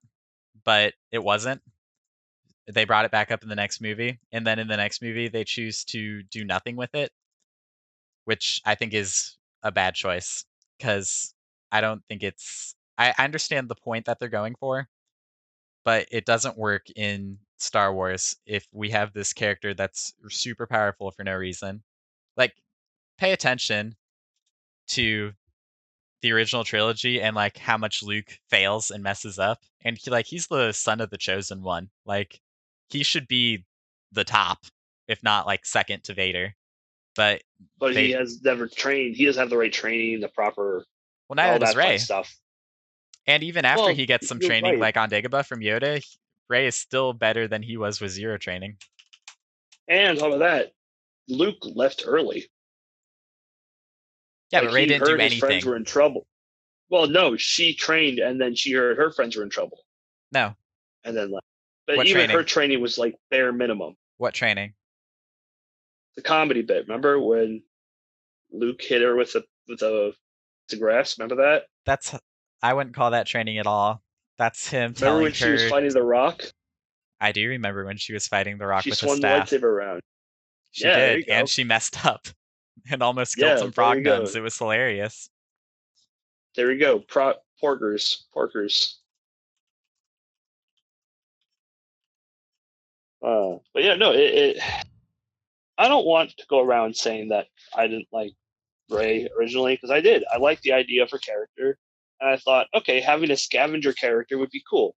Maybe they're going to be more about, since they are a resistance, they're not going to have a lot of power. They're going to need to take care. They're going to need to use what they can. But by this movie, I'm like, all right, we learned her parents are important. This is something that she's been worried about for most of the movies. And the next scene we see her, and she's flying around the Millennium Falcon, shooting chips and being happy. Like, right. If you've just had a heartbreaking moment learning that like your parents are nothing, which means that you're nothing, like, I don't know, maybe that would hurt you more. Maybe don't act like you're having a good time killing people.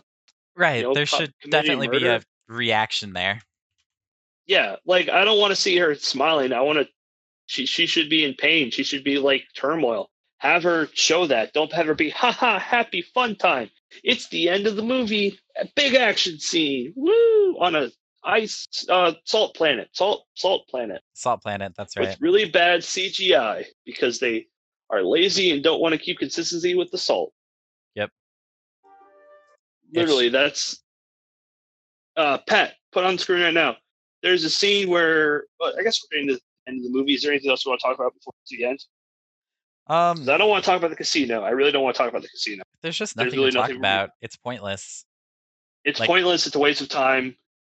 Like it sets up for a spin-off, apparently. The whole Finn and Rose side plot doesn't actually doesn't do anything. Like, nothing is gained from it except for they kind of develop a relationship, which is just thrown away in the next movie, which is fine by me. But because people got upset by Rose, and you know what? I hate those people. Why? I would have liked to see Rose more. If you're gonna add a character to the story, Because she basically made them lose. I wanted her to follow up on that. I want to see what she thinks. I want her to realize that what she had decided was the wrong decision. Okay, I'd be better with that. But I would much rather have what we got than her being hailed as some kind of saint. I mean, she isn't a saint at all. That's for sure. I know, but that doesn't stop the movie from Okay. So we're talking about the ending? So here's a fundamental issue I have with these movies. They Okay. I'm trying to think of a good way to explain this. They suck? Well, yes. They contradict themselves in a certain way. So the movie is obviously a visual media, right? So we can see what's happening and we can make conclusions about what's happening based only on what we see. And, obviously like dialogue and the other things that are happening. But the movies tend to typically go against what we see. And let me come up with an example. So at the beginning, we have the fight with Poe and the bombers and the capital ship, right? The dreadnought. So what we're presented with is Poe's getting punished for, even though he destroyed the dreadnought, for losing a bunch of his fleet, all of his bombers and plenty of fighters, right? You follow? Right. Yeah, So, I'm listening. Okay, so the issue is, I think the movie wants us to think that the correct choice would have been to pull out after the base was evacuated. And Poe doesn't want to do that because he says the ship is a fleet killer. So then they destroy the ship, and in the next scene, after the ship is destroyed, they hyperspace away, and then he gets punished. So I think they want us to think that he should have pulled out from the fight and left. The issue that the viewer has with this scene is, first of all, the bombers seem to be very slow. So we find it difficult to believe that they would have been able to make it back to the ship and get away safely. And then second, he says the ship is a fleet killer, and we see the giant autocannons on the bottom of the ship destroy the base. So we assume after the hyperspace jump happened, the dreadnought would just show up and destroy their ships anyway. So we have a character who's getting punished for what, as far as anybody should know, was the right choice. Yep. And they stick with that throughout the movie, because then Holdo gives him crap about it later. And he seems to have an arc where at the end he chooses to run instead of choosing to stand and fight. But it doesn't work for me and many others because we just see him as making another correct choice, which seems to be the only thing he's done so far. The problem is they don't want the good guys to lose. If they did lose against that ship, or if they lost, like they took it down, but it was a bigger hit than we originally thought, like we lose another character. If we lost Poe to that scene, that would be different. If we lost a character that we are known or emotionally attached to, then we would have been like, oh my God, this was a terrible mistake. And then we would have agreed. But even then, like, they should have lost. Well, it still seems to be like the greater good. So obviously in war, you're going to lose people. Right. War is never, even if these movies make it think that this way, war is never good. War is always bad. People at both sides lose. Right. And there's always going to be casualties. So the way that I see it is either they destroy the dreadnought and lose, half their people, let's just say half, pretend, or they hyperspace away and then the dreadnought shows up and they lose all their people. So it's like, you kind of got to make the choices that allow you to live, even if you lose them along the way. And I think that's the issue. Leia seems to push the idea that he has given up their forces for almost nothing, whereas we know as the audience that that's not the case, and he is the only reason that they're still alive. Yeah, essentially. Now, was Leia ever like that in the original movies? No, she always seemed to. In episode 4, she kind of like put on the guise of damsel in distress for a while, but then she like gets it together while they're in the Death Star, and she's like a viable member of the team. And then for the rest of it, she's like a rebellion general. So no, she's always pretty smart. They don't really get faced with decisions like that. Plus, the exception being Luke leaving to go to Vader. She sacrifices most of her men so that way she successfully get the plans distributed. Like, she technically does she has casualties, in order Right. for the better good. Well, they gotta keep the plans. So what were they gonna do? Dump them in space and then leave? I guess that would have been the choice to make then, based on this Exactly, new because now logic. that if they dump it in space, then someone will get it. Don't worry. So Right. someone good. So my point is essentially we're faced with either Leia's inconsistent because now she's dumb, or the writers want us to think a certain way, but the movie is telling us something different. There's a level of disconnect between the two. Even then, I would also agree that I think most of this movie has that problem where they to say that characters failed, but in the end they win. Right. Like when they do the whole scene of them going to the casino, they get captured and Finn fights Phasma again. And at that point, I'm like, well, okay, Phasma's they got caught. This worked They're out going very to die well. here. Yeah, of course this wasn't going to work, but they lost and now they're going to get punished. And then they don't. They win. They lose, but then they win. And they win for very contrived reasons as well. Like you remember when we were rewatching it together, Phasma's fighting him with her spear, and then after he gets knocked down, she pulls out a gun on Rose, and it's like, oh, you just had that this whole time? Yeah, just shoot him. Finn couldn't have defended himself. Armor. Yeah. Yeah, you just have armor. And there's like stormtroopers everywhere, but none of them are shooting at them. Yeah, it's kind of a mess. I didn't even point out in the final scene, the AT-ATs just stop shooting for a while, and then they start again, and then they stop again. Yep. Like it's because ridiculous. It's convenient. Yeah. Well, it's like beyond convenient. I was gonna say, whenever a scene like that happens, where like people surround someone and the guy goes up to them, I don't know. If I was that henchman, I would try to shoot at the other guy. Just saying, it'd make the most sense. Well, stormtroopers. But they're minions, so they're dumb. Stormtroopers have been an issue throughout like the majority of Star Wars because they're like trained from birth, but also bad. They're much worse in the sequel trilogy than in the OT, but in the OT they like almost make sense. But I was informed by my father that the whole thing about them is that they were raised at birth in the OT, and then they were cloned in the prequels. Right. And here they were just kidnapped and brainwashed. Well, in the prequels, they're effective. Like they're very good. Yeah. But then in the original trilogy, like we can run through this real quick. In episode 4, they make sense because Tarkin and Vader planned to let everyone escape from the Death Star so that they could figure out where the base is. So it makes sense that the stormtroopers are useless there. And then because they're very good at the beginning against the rebels on the Tantive 4. You remember? Because they wipe the floor with them, essentially. The whole argument that they always miss. They can't aim, can't shoot. Yeah, that whole scene. I'm like, wait, they're hitting, they're shooting. Wait, wait a second. They do great. And then on the Death Star, it makes sense because they want them to get away. So then in episode 5, they're really good at the beginning still. They're pretty good at the beginning still on Hoth. And then only when they're trying to escape Cloud City are they like bad. So that's like the first problem. The first time we see them being bad. And then they're pretty bad throughout episode 6.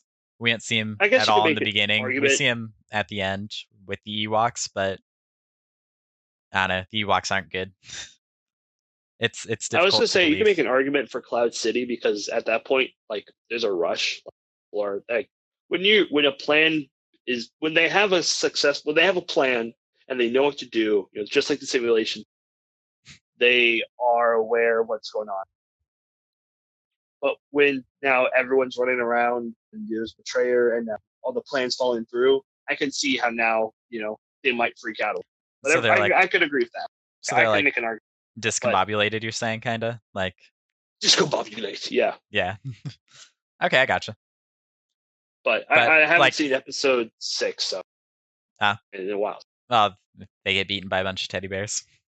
There's like one scene in particular, maybe an audience member will recognize it, where like there's a few of them like standing, a few Ewoks. They have like the high ground, of course, and they're throwing rocks at some stormtroopers, and the stormtroopers are just like, "Oh no!" and like trying to, like, like getting knocked over and stuff. And that's the scene where I'm always like, I I don't know, because if they were getting like speared, it's like okay, that's one That sounds thing. like Lord of the Flies. There's a scene where like Piggy in the movie version, where like he's talking about how they all become adults. And they just one like kid just rolls a rock on top of Piggy out Yeah, older, and just like all right. it's like what I would picture in like a bad like high school play. Is like they're throwing like propped rocks at somebody, and they're like, "Oh no, I'm getting defeated!" Ah, and fall over. One of them's a real rock because the guy really hates it. Right? It's like bleeding. Like all the parents are like, "Oh, that's some good production value right there," and the kid's like, "Oh, help!" 4 out of 5. It's like 4 out of 5. All right. So we're ready to talk about the finale. Yeah, let's get into the finale. By the way, stormtroopers are Okay. by far the worst in the finale. So we're gonna skip past all the boring stuff about how there's all that stuff where they realize that Anik or Luke is giving them a chance. Now they're all gonna try to run into the precious crystal. You say it. Precious Crystal Fox Boys. Yeah, how they are the way to get out because C-3PO is an old machine, so he just forgot that this old place had a secret passageway. Well, He just forgot about it. I think it's poorly put together because the droids are computers, so they're very binary, you know? Yeah. And he's like, there's no way out. We have scanned the schematics. This is the only way in or out. And then later he's like, I was thinking maybe in the carnage. That's not your job. Yeah. Like something opened up. And I feel like it'd be a lot more valuable if like Poe said that or Finn. Right. Because at this point, the group's back together except for Rey. Well, just any character, because it's like it makes sense to me that a droid would be like, nope, this is what the numbers say. This is how it is. And then because he's a droid. Right, and then a human would be like, wait, but things change, like, But that's not what we're going to talk about. I want to talk about the final fight between Kylo and Luke. Okay, let's talk about that. I want to talk more about the visuals of it. Yeah. And about how I get the whole point of the scene was because Luke's not actually there. He's a ghost. And people would probably talk about how the ghost saber doesn't make sense because Kylo saw it destroyed. But it's easy to just chalk that up to, well, Luke just can make it look like he has a different lightsaber. That's the same one. It looks the same, though. It looks the same, but I'm just going to say for the sake of argument, let's just pretend that's there. Okay. Just so I can destroy the scene. It's still bad. I'm aware, but let's, for the sake of argument, I'm still gonna destroy this thing. So the whole thing that we learned about this planet is that anytime that there's any sort of marking on the ground or a footprint, the salt turns red. Okay, got it. I get the symbolism. I understand where you're going for. So every time that a laser is shot, the ground is all red. That being said, we know second watching of this film, we know that Luke is a ghost. So showing him not have any footsteps makes sense. What doesn't make sense is this. Patrick, I'm going to put on screen. I want you to put the scene after Kylo Ren shoots him a bunch of times with all the AT-ATs and whatnot. Are they AT-ATs or AT-STs? AT-ATs. Okay. They're actually something else because they're bigger. I think they call them gorilla walkers. I don't know. They're AT-ATs. It's fine. They're AT-ATs. AT-ATs, but J.J. Abrams-ified, so they're bigger and badder. Yeah. So you see in the scene that currently the entire ground is completely red. Everything's red. It's all blood red. Luke stands there, does his cool little brush to the shoulder because he's a cool guy, a cool dude. Yep, very in character for him. And then Kylo Ren comes down, and next scene, here you go. Wow, look at that. It's all white. How did that happen? Whoa. This is they want to look epic. Doesn't make any sense because now it's all white, even though we just saw literally 5 seconds ago it was completely blood red.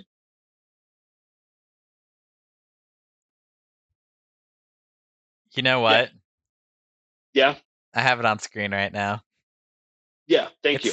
It's snowing. Yep. I think the excuse So, that they're gonna go are- with is they have been standing there long enough for a layer of snow to accumulate on the ground. I am calling BS. I'm not going to listen to that. That Well, is the keep in stupidest mind excuse the I've ever ground heard in just my got all life. shot up by all the AT-AT, so it might be a bit warm. Maybe. No.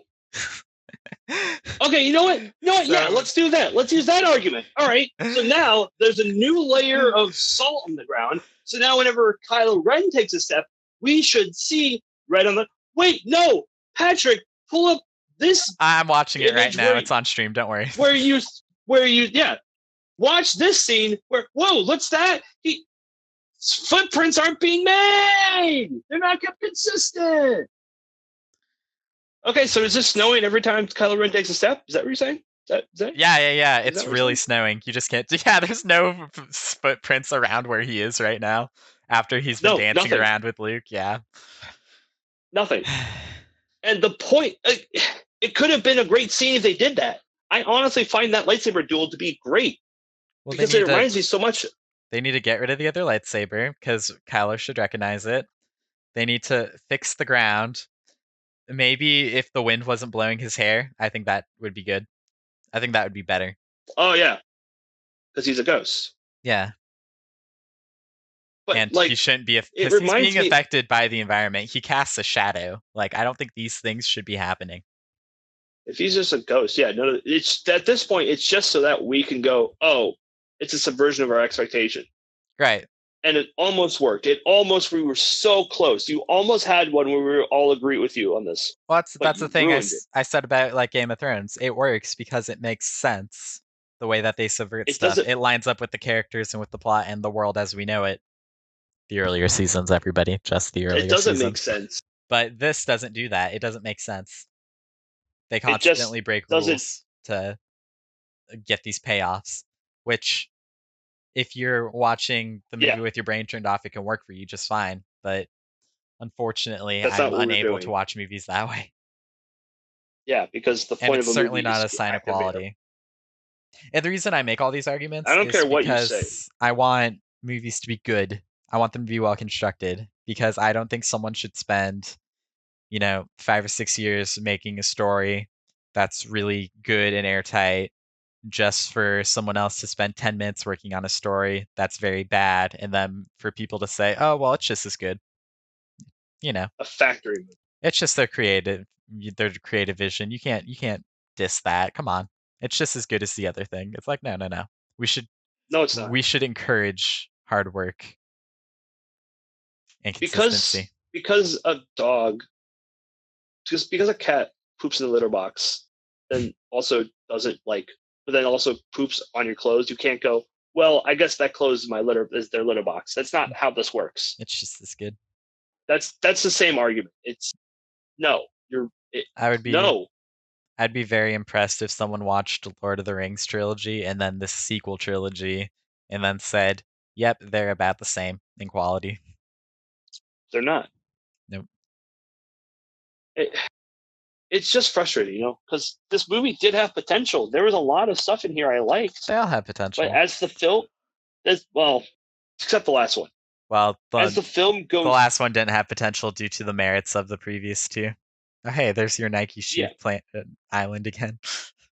I'm telling you, it looks like a Nike shoe. I'm not crazy. It just looks like a shoe. Okay, fine. I'll just say a shoe. Totally it looks like a shoe. Absolutely. I don't get why no one else is talking about this. Luke on the shoe planet. What do he do? There we go. Pause screen for you. But just because Luke buys him time, he dies, and fine. That's the end of his character. There should have been another death, though. There's a second character that should have died. I think we talked about him already a little bit. Finn should have died here. Finn should have died. It's not because I hate black people. It's not. Yeah. Okay. It's because his arc is over. This entire, I would say he's the most consistent. The entire film, he's trying to run away. That was his whole thing. He tries to run away at the beginning. He tries to run away at the beginning of this film. He's trying to not get into the fight. I disagree. He wants to leave because he's trying to protect Rey. Oh, that's right. Sorry. He tries to leave to protect Rey. That's part of the reason why I don't like Rose's arc, because she spends the whole time not believing him and assuming that he just wants to run away. So it feels bad, man, because it's very much she doesn't understand him, but she just gets away with it. Because they're in love. Well, I'm gonna throw up. I disagree with that. I don't think there's any chemistry between any of these characters. What? Not even Kylo and Rey? I was sobbing with laughter when that happened in the next movie. We'll get to that. Oh, I have something to talk about that. I have a funny article. Excellent. But anyway, so the issue with at this point, the issue with Finn dying here is he doesn't. I don't think his arc makes any sense, because he spends the movie trying to protect Rey, and then he has to talk with DJ about how there's good and evil, and how it's not so binary, just good and evil, and how good people can do bad things and bad people can do good things and such. I think it's best shown in Rogue One, when in the beginning, when Cassian shoots the once rebel spy that he is going to leak information. But I digress. He essentially takes that quote and then decides, no, I'm going to be a good guy now, and then is willing to die for the cause all of a sudden that he wasn't even fighting for to begin with. It's just very strange. It doesn't line up. I think it's more. I think personally, I mean, I don't want to defend this movie, but I'll play devil's advocate here. Sure. I think it's more of a fact that he learned that not only should he protect Rey entire, because he knows that he probably won't. He knows there's not much left he can offer. He's taken out his rifle at this point, and I feel like at this point we've seen all that we need to see about this character. We've learned what we need to learn. We've seen him change slightly, a little bit, and now he wants to die for a cause that he originally didn't. Yeah. That's the issue. I don't think the change makes sense. It doesn't make sense. No, you're right. You're absolutely right. No, I was into the moment when it was happening, but when you look at that's the thing. When you look at the progression of events, it doesn't make sense. Is what I would say. When you use your brain, right? I was all about this scene when I first saw it. I had not until Rose ruining it even with my brain turned off when I first watched this, and I saw Rose come by, I was like, "Oh no, we need to." What's the stupid quote she says? We need to save. We need to fight. That's how we're gonna win. Not destroying what we hate, but saving what we love. And I don't know about you, but I'm pretty sure Finn was trying to save what he loved by fighting what he hated. Did I have a stroke? What's happening? Well, it's funny because Rose tries to save him, saving what she loves, him, from destroying what he hates. But by doing that, she directly compromises their base. And base quotation. Well, their stronghold, whatever, and thus opening everything that she loves to get destroyed. So it's very bad. It's like when Obi-Wan says only a Sith deals in absolutes. It's like, oh, that wasn't thought about before it was written. Except I think this is a lot more on the nose, because in the background of the scene where she says that, you can see the base getting blown up while they kiss. It's very bad. I was howling with laughter. The fact that they're kissing, to me, that's just like the cherry on top. Sparks of love. While in the background, you can just hear the rest of the people dying. They're going, "Oh my god! Oh, we're burning! Oh god! It hurts."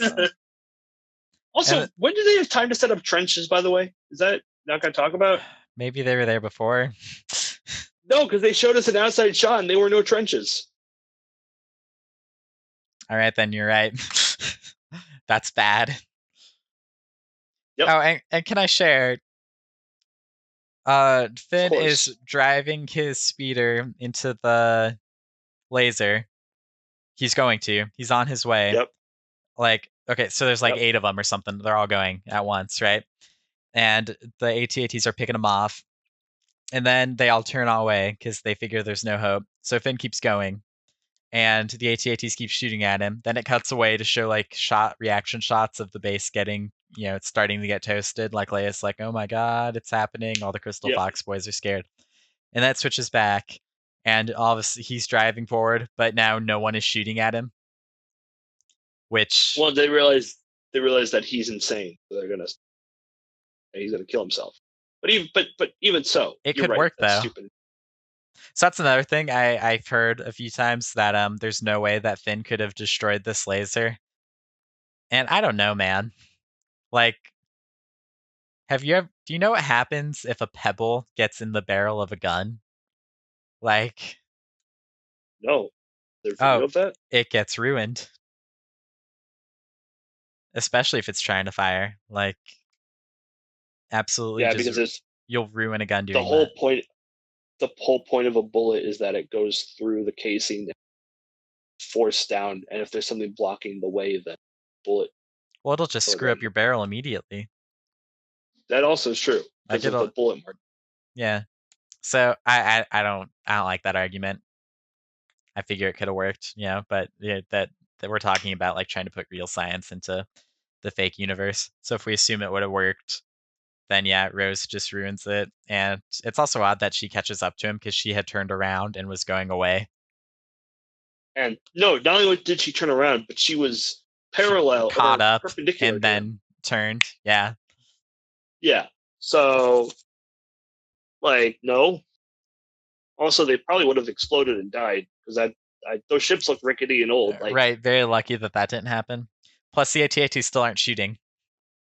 And then, yeah, like, he gets out of his speeder to go to her, and, like, they're still not shooting.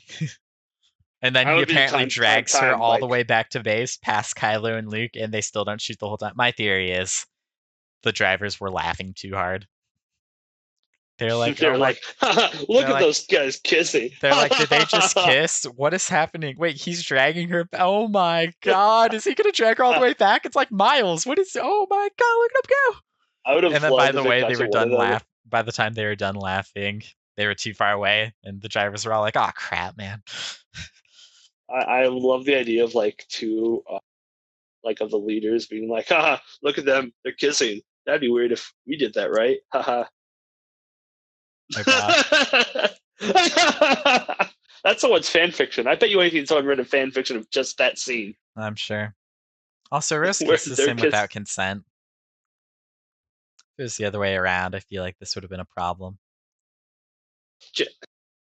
There's already enough problems, James. I don't need to worry about that.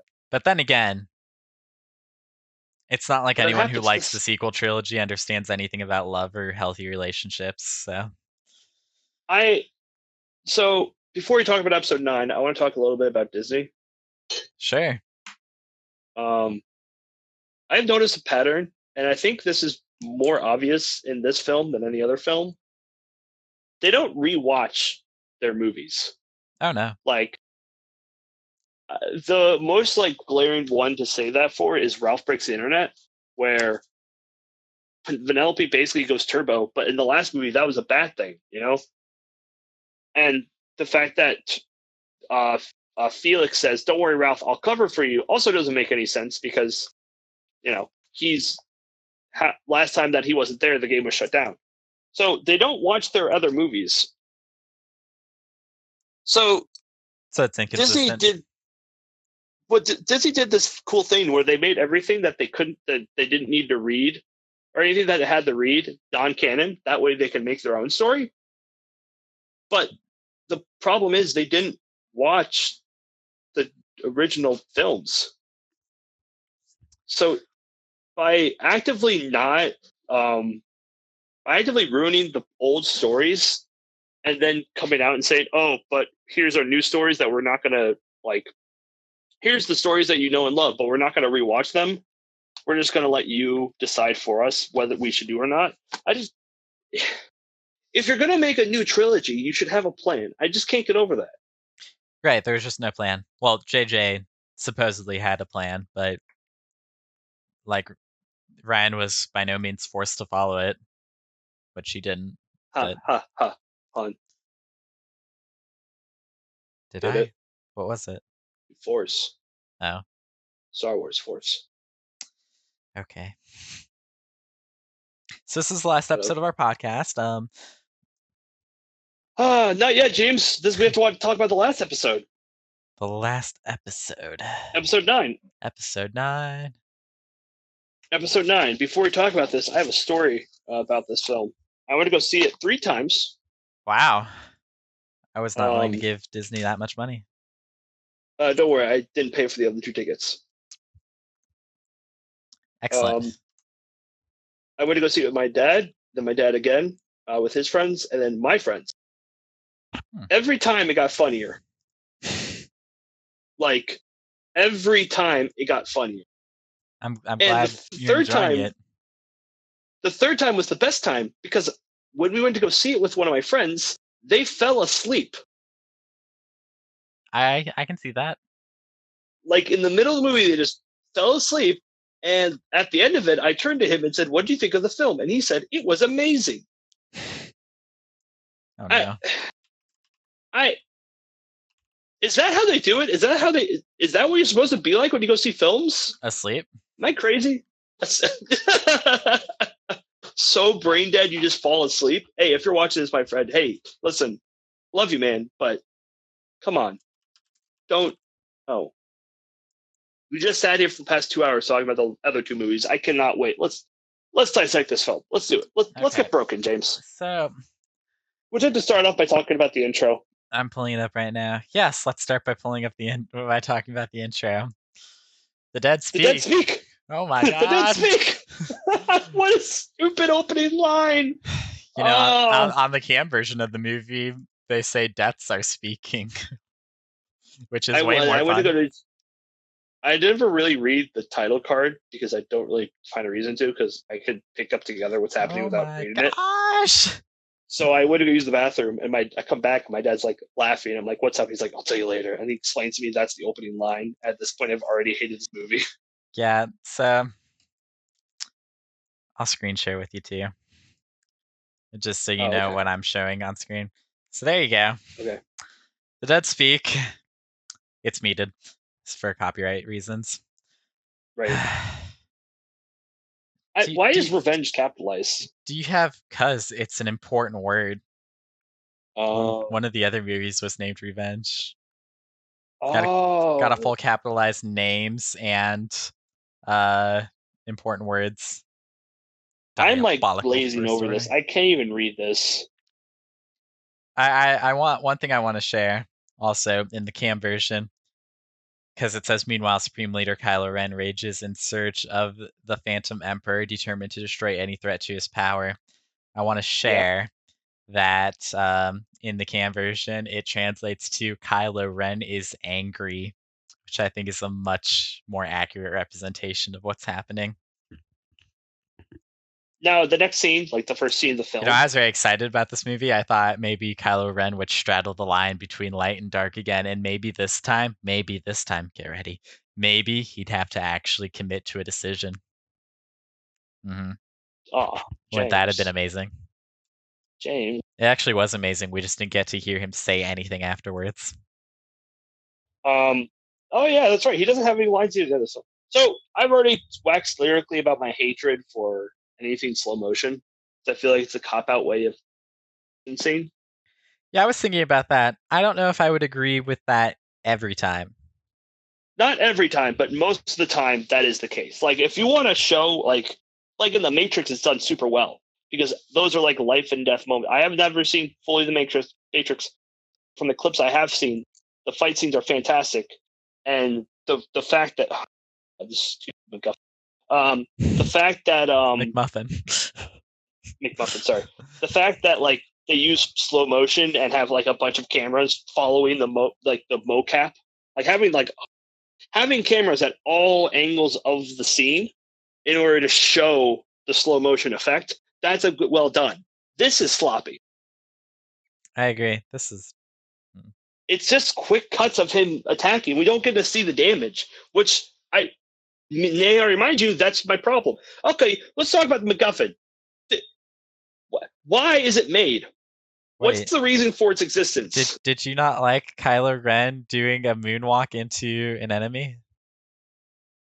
No, this is stupid. What? But it This was entire so fight cool. scene. He's not even like using his lightsaber. Look, here it comes. Oh! It's so dumb. It's so bad. Oh my god. Like he's not even really. Where? So What's this planet? Where are we? Why is this important? I don't get what's happening. I'm told this planet is Mustafar. But also, it's kind of hard to tell. Right. Also, I still have PTSD from the red on white aesthetic. That is true. Now, let's talk about this McMuffin. This item, what's it called? I don't remember what it's called. This is called a Wayfinder. It's very creative as a name. Do you know what it does, Cole? It pushes the plot forward. It helps you find your way. Find a way. The Wayfinder helps you find your way, Cole. I hope I'd rather them use the Wayfinder in order to find a better storyline, because my god, this thing is stupid. Because think about it for a second. So you asked why they were invented. made. Yeah, go for it. I agree with you. Why was this thing made? Now, why were two of them made? That's a good question. And it seems like there might be more than just two, because they make sure to specify that one is the Emperor's and one is Vader's. So go ahead. One might wonder, are they made for... Okay, there's so much. I need to pause this. Are they made for more? Is there any more than that? Have they been made for every Sith, or do the Sith just pass them down? Interesting thing to throw into the last movie, but I'll accept it. Also, it seems to help you navigate... Actually, no, I have your answers. Your answers. Do you?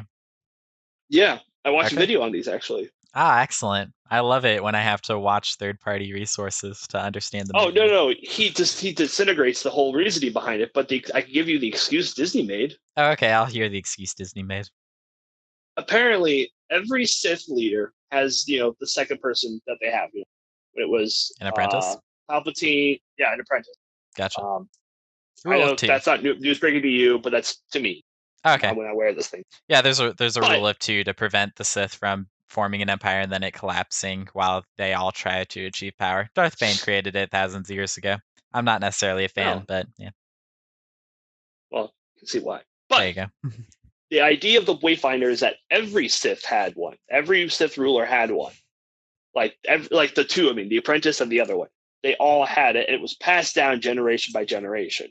Gotcha. With the original one, the original person having it being the original Palpatine, the first Emperor, like when he was back in the prequels. We just never see it, never hear about it, and don't ever get told any information about it until now, where they're backtracking and say, no, it's true. They were there the whole time, just couldn't see them. Right, the classic retcon. That's it. Yeah. But it's not a retcon. You can't see it. You don't know if it's... I guess they just never talk about it. They never talk about it or say anything about it. I suppose it makes enough sense that never would have come up. But also, it's the dumbest thing I've ever heard. And also, if they had Wayfinders, guess what can happen with them? People can find the Wayfinders, then find your secret base. Right, that's kind of the thing. Oh no! Like you would think that Palpatine, because Palpatine clearly has some kind of army there, right. Like whatever the hooded figures are. So you'd think that if he wanted somebody to find Exegol, he would just send one of them to go pick him up. Right. Or showed them the way. Or even better, take the Wayfinders, because if they keep them around in space, then guess what? Oh, I don't know. Someone we'll might find the way. Yep. And the next scene, we see also Kylo it Ren. seems to help you. They seem to help you navigate the space cancer that is, all the red stuff.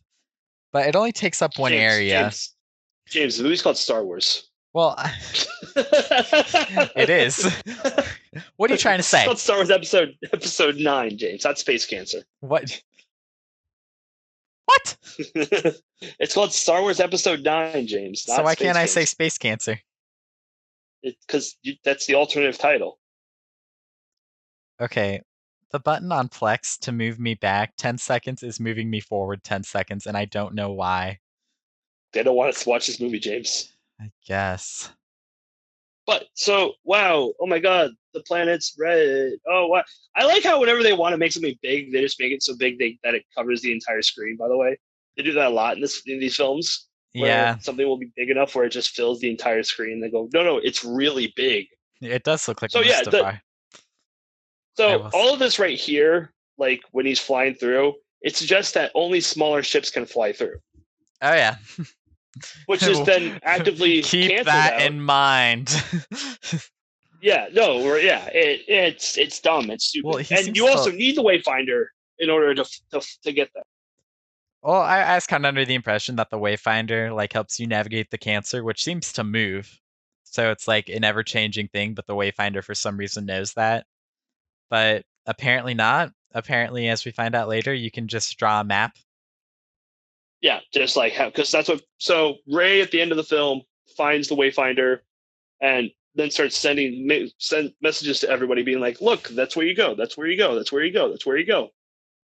Yeah, she's like pinging And her coordinates every once in a while so they so know she's such a they have an skilled idea of a path fighter. to follow. She's such a skilled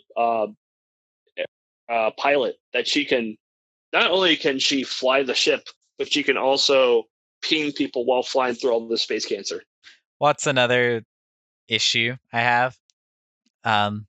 That'll come up in a second here. But Yeah. I feel like I need to point out that characters in these movies don't really have motivation.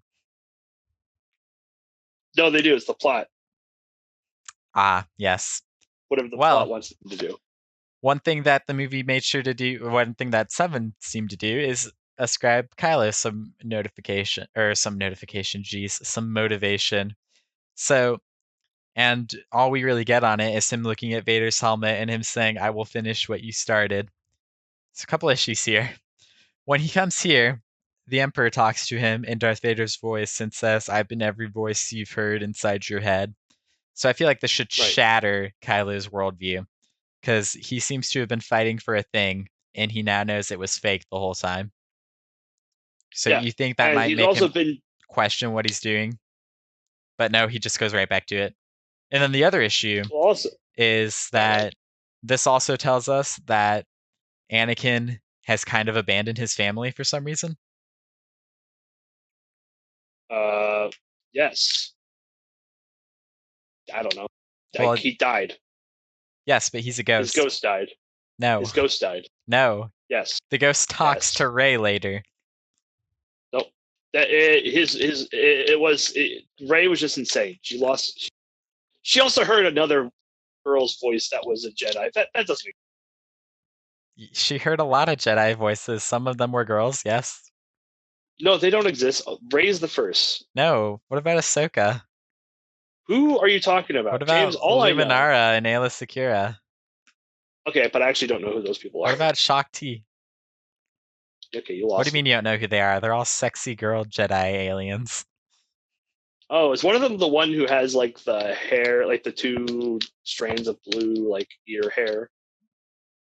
The head tails? Yeah. Yes. She's cute. Oh yeah. Oh, botched note clones.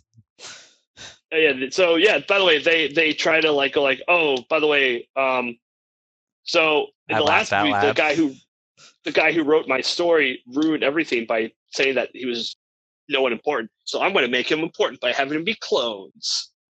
So I guess so if you can just create Snokes, why was there only one? Because the one got a lot done. Yeah.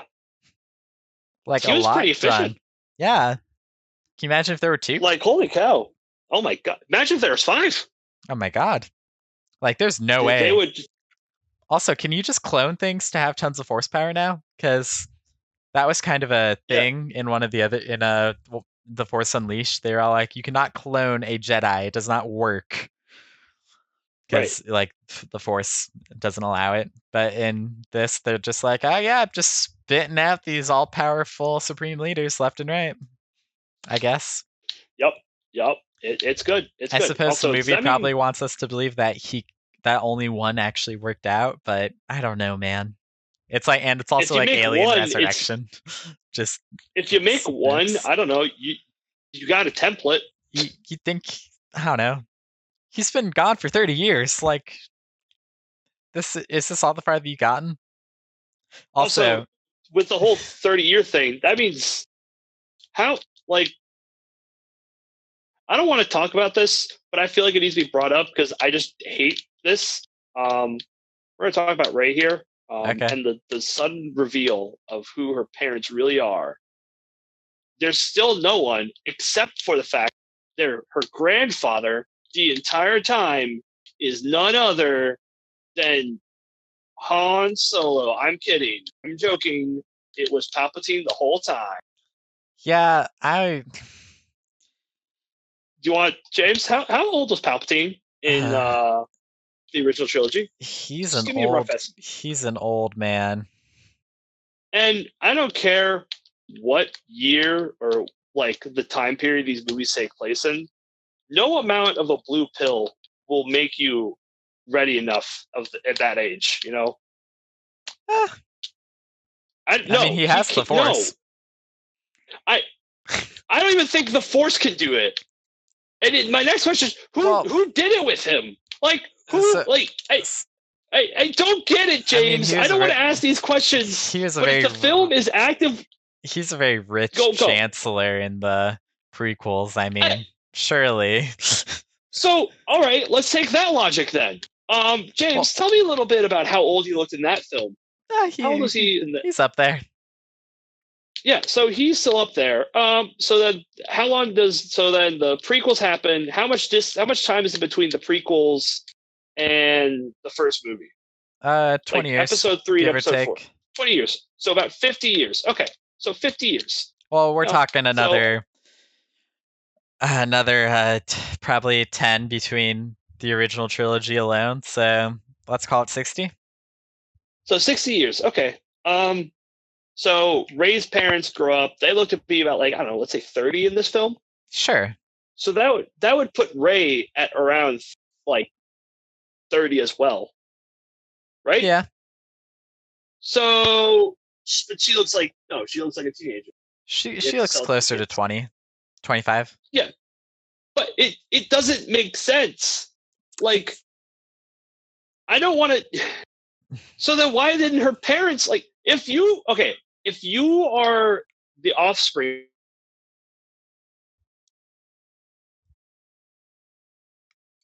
Are you cutting out, or did I lose you?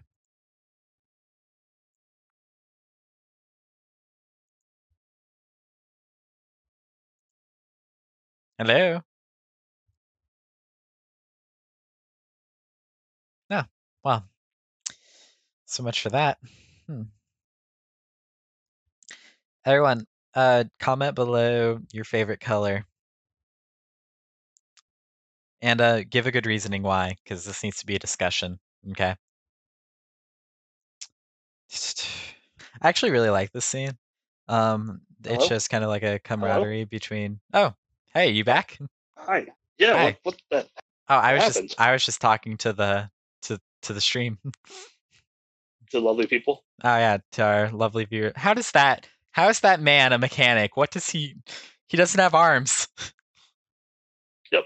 And it's CGI instead of a puppet. Well, I suppose George Lucas used a lot of CGI in the prequels, so sorry. I love this. Do you want to know why? Why is that, James? Because can you explain to the viewers at home what it is? This guy is delivering a message to our heroes, and it seems to be a message with a lot of data. So he plugs this massive cord into R2D2 so he can start downloading the data. Right? And that makes sense as it is. It's going to be a huge message, right? Well, as it turns out, when they get back to the base later, they discuss the message, and it basically comes down to Palpatine is alive, and he is on Exegol. And it's like 5 words. Yeah. Like maybe 3 sentences. And the way you find him is through the Wayfinders, which we don't know where they are. And it's like that's essentially the whole message. And it's like, did we really need to We could have just said it. We could have tied a note to a rock and then dropped the rock. Like, Instead of having to be like, oh my god, they're going to cut it close. Right. It's very. Oh wait, the note means nothing. Obviously, we're trying to create stakes. I get it. I see what's happening here, but come on, you can do better than that. I can't fall for stakes that have really no impact after I watch. It's hard to feel impact once you realize what that actually says. Right. Because then you're like, oh wait, it doesn't say anything important. It's just stuff that we as a viewer already know, but the characters don't know. Right. The characters don't know. We just have to wait for them to catch up. It just feels very weak. Also, I like how. So we're currently watching it. Oh, the light speed's out of there. Yep.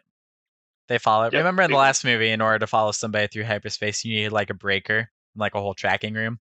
But nah, just TIE fighters can do it. TIE fighters can do it. We can't talk about the film like this though. This is a podcast for. This is while we're watching the movie. That's not. We can sit here and like dissect this film for hours, and I don't understand this. Is it like, are they on a mirror? I don't get it. I thought it was water, but like upside down. It was weird. Yeah, it was weird. But anyways, oh my god. Pause it, James. Also, he has to regret the fact that Rey isn't there to get them out, to like help them, which tells us two things. Once again, one, Rey is the best pilot apparently, which is annoying because in DOT everyone had like a skill that they were good with. Everyone had. And now Rey is just the best at everything. Well, also, like, this is another situation where, sure, Rey is the one, or Rey is the best at this, but they still got out of the situation. It's another, just like an episode 8 opening. Well, that's the other question. What if Rey was here? What would she do that they aren't doing? Use the Force. To do what? James, they just will use the Force. Oh, okay. That's not how the Force works. Yes, it is, James. It's one of my favorite quotes from the sequel trilogy, mostly because it applies to a vast majority of the sequel trilogy. It applies to literally everything. Like, yeah. That's not how any. So listen, we're already at like 2 hours. We got to rush through this movie. We're at an hour and maybe 20. even more. Right. Well, with this recording. Yeah. Nah, they want Star Wars. God, this will be 3 hours. I'm so sorry, Pat. All right, you want to talk about Force healing? Yeah, we're gonna cut to all the stuff that we hate. So let's talk about let's talk about the sudden character that just appeared out of nowhere first. He's just there, still kicking it. I honestly forgot his name. Pride? No. Old man who like hits on a possible like small girl. Oh, Lando. Yeah, Lando. I don't know if I'd call that hitting on. It had some implications. I don't. It sounded very strange with how he said it. His voice is very smooth and beautiful. I don't know if I'm willing to accept it. Well, anyways, also, he's in the just there. Version, it actually was his daughter. I'm glad they got rid of that though, because I don't want to think of Lando as someone who'd let his daughter go. Yeah, Lando would definitely not let his daughter go to the evil side. Whatever. Well, they get we'll get to her character later. It's a whole. We'll get to her character later. Thing. Jana, she's so helpful, so useful. I'm impressed. I remember her name. I didn't even know she had a name. She says it once. Okay, well, let's talk about Force healing. All right. So in video games, Force healing seems almost a bit more practical. You know, heal up in between fights or something. Maybe it's like a meditation kind of thing. Is that a thing in the football game? The new one that came out from EA, was that in that one? No. Or is that in the in Fallen Order? It functions like Dark Souls. You heal up at campfires, little meditation spots. That's kind of thing. Like I can picture someone like speeding up healing through like meditation or something. Yeah. Or like, maybe like slowing down an infection or like, just boosting someone's rejuvenation. But in this movie, they very much just hold up their hand and it just reconstructs their body. Tissue. Yeah, and that's a bit over the top. Well, let's go through it because in the movie it wraps up over time. So the first time we see it is on the snake, right? Right. And I Oh, honestly by the thought, way, they're at the stake because they're trying to find the other Wayfinder. right, they find MacGuffin 3 on their way to Yeah. finding MacGuffin 2. The So stupid snake or a stupid knife. dagger. The Anyway, dagger is such a the snake look is at it. kind of like what I picture a snake being like in a Zelda game. I picture like them trying to fight it and losing every time, and then they're like, maybe there's a trick, and then they heal it, and it like opens the door behind itself for them to get out of the dungeon. Like I don't know, it seems very video gamey, but I, that's James, I'm going to stop you right there because that's an insult to like Zelda games as a whole. That reminds no, me more of something that you'd see at like what's the kids show way back in the '90s where you had to like climb through like the jungle gym and you had to like hold on, give me a second, Mom. What was that show called? The show where you had to like climb through the jungle gym and it was in a jungle. that's so helpful. Yeah, Legends of the Hidden Temple. That's what I thought of Okay. immediately. They just had Was that. something like that. I have no Right? idea what you're talking about, but I'll take your word for it. It's a really it's like what you imagine is like a '90s TV kid show where they win prizes and stuff, and they have to Gotcha. solve Oh, puzzles like a and game stuff. show. Yeah, it's a game show, but for children. Gotcha. Okay. And I'm sitting there going like, that's what I would see reminded me. I was like, this is something that I would see at like at a party for like a bunch of children. Just, oh my god, you have to get past this snake, but you can't kill it. What will you do? Oh, you yielded. Congrats. It'll now let you through. Yeah, Like it's just odd, but the it's point not of odd. It's stupid. yeah, stupid. I agree. But the point of what I'm trying to kind of make is it starts off with her just like healing a wound, and she says she gives up some of her life force to do it. So I don't really know what that means. Yeah. Like, What life force? What is life force? does she like die a little bit, or is like I have no idea what the implication By of the end that of is. by Does the it end of film, regen? that's what it's Is it suggesting. something that regenerates over time? Like it's a weird thing for her to say, and I don't like it And because it I think it implies that she dies a little bit when she does it, or like loses a little bit of herself or something. But we don't ever see anything like that, so I guess not. yeah, she But anyway, just so becomes. she starts by healing up like this big like gash in its side. So it's like, okay, all right. I suppose that's one thing. The next time we see it is when it's used on Kylo Ren after she stabs him in the stomach.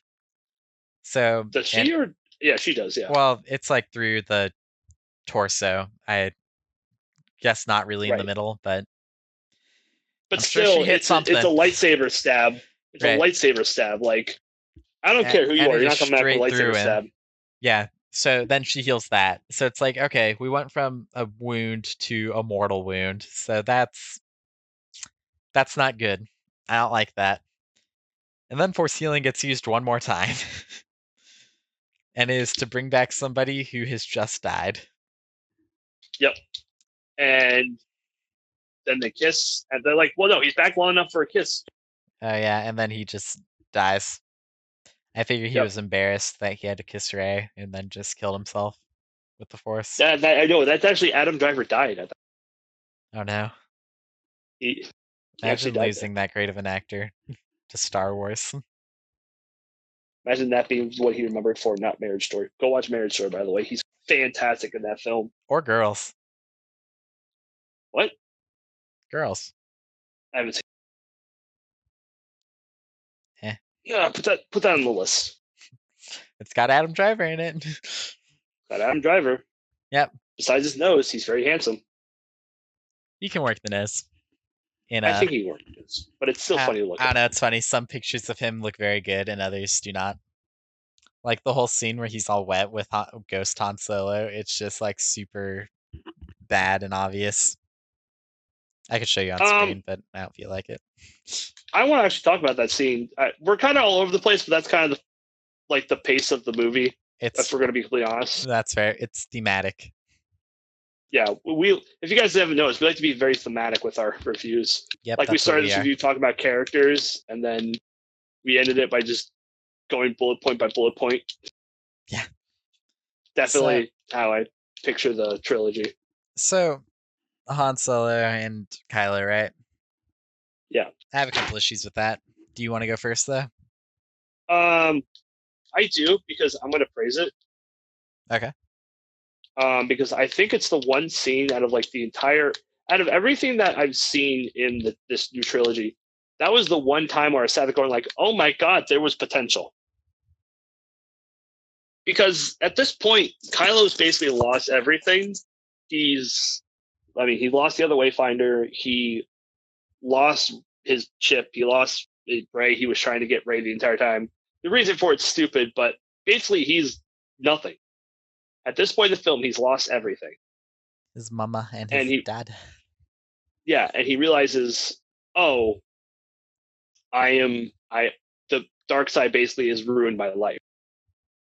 And instead of there being a Force ghost or something stupid where, Han comes back from the dead and goes, hey, kid.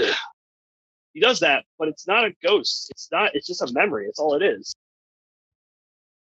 And it's an exact reflection of the first scene in the first movie that I thought was great, which was, I'm not strong and I know what I must do, but I don't know if I have the strength to do it.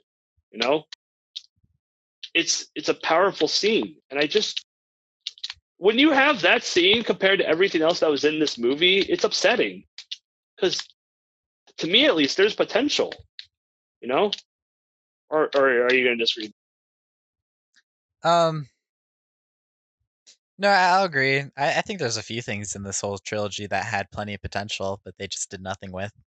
Those highlights being like mostly Finn being the sentient stormtrooper that just never gets touched again. But I'll get touched again in this film.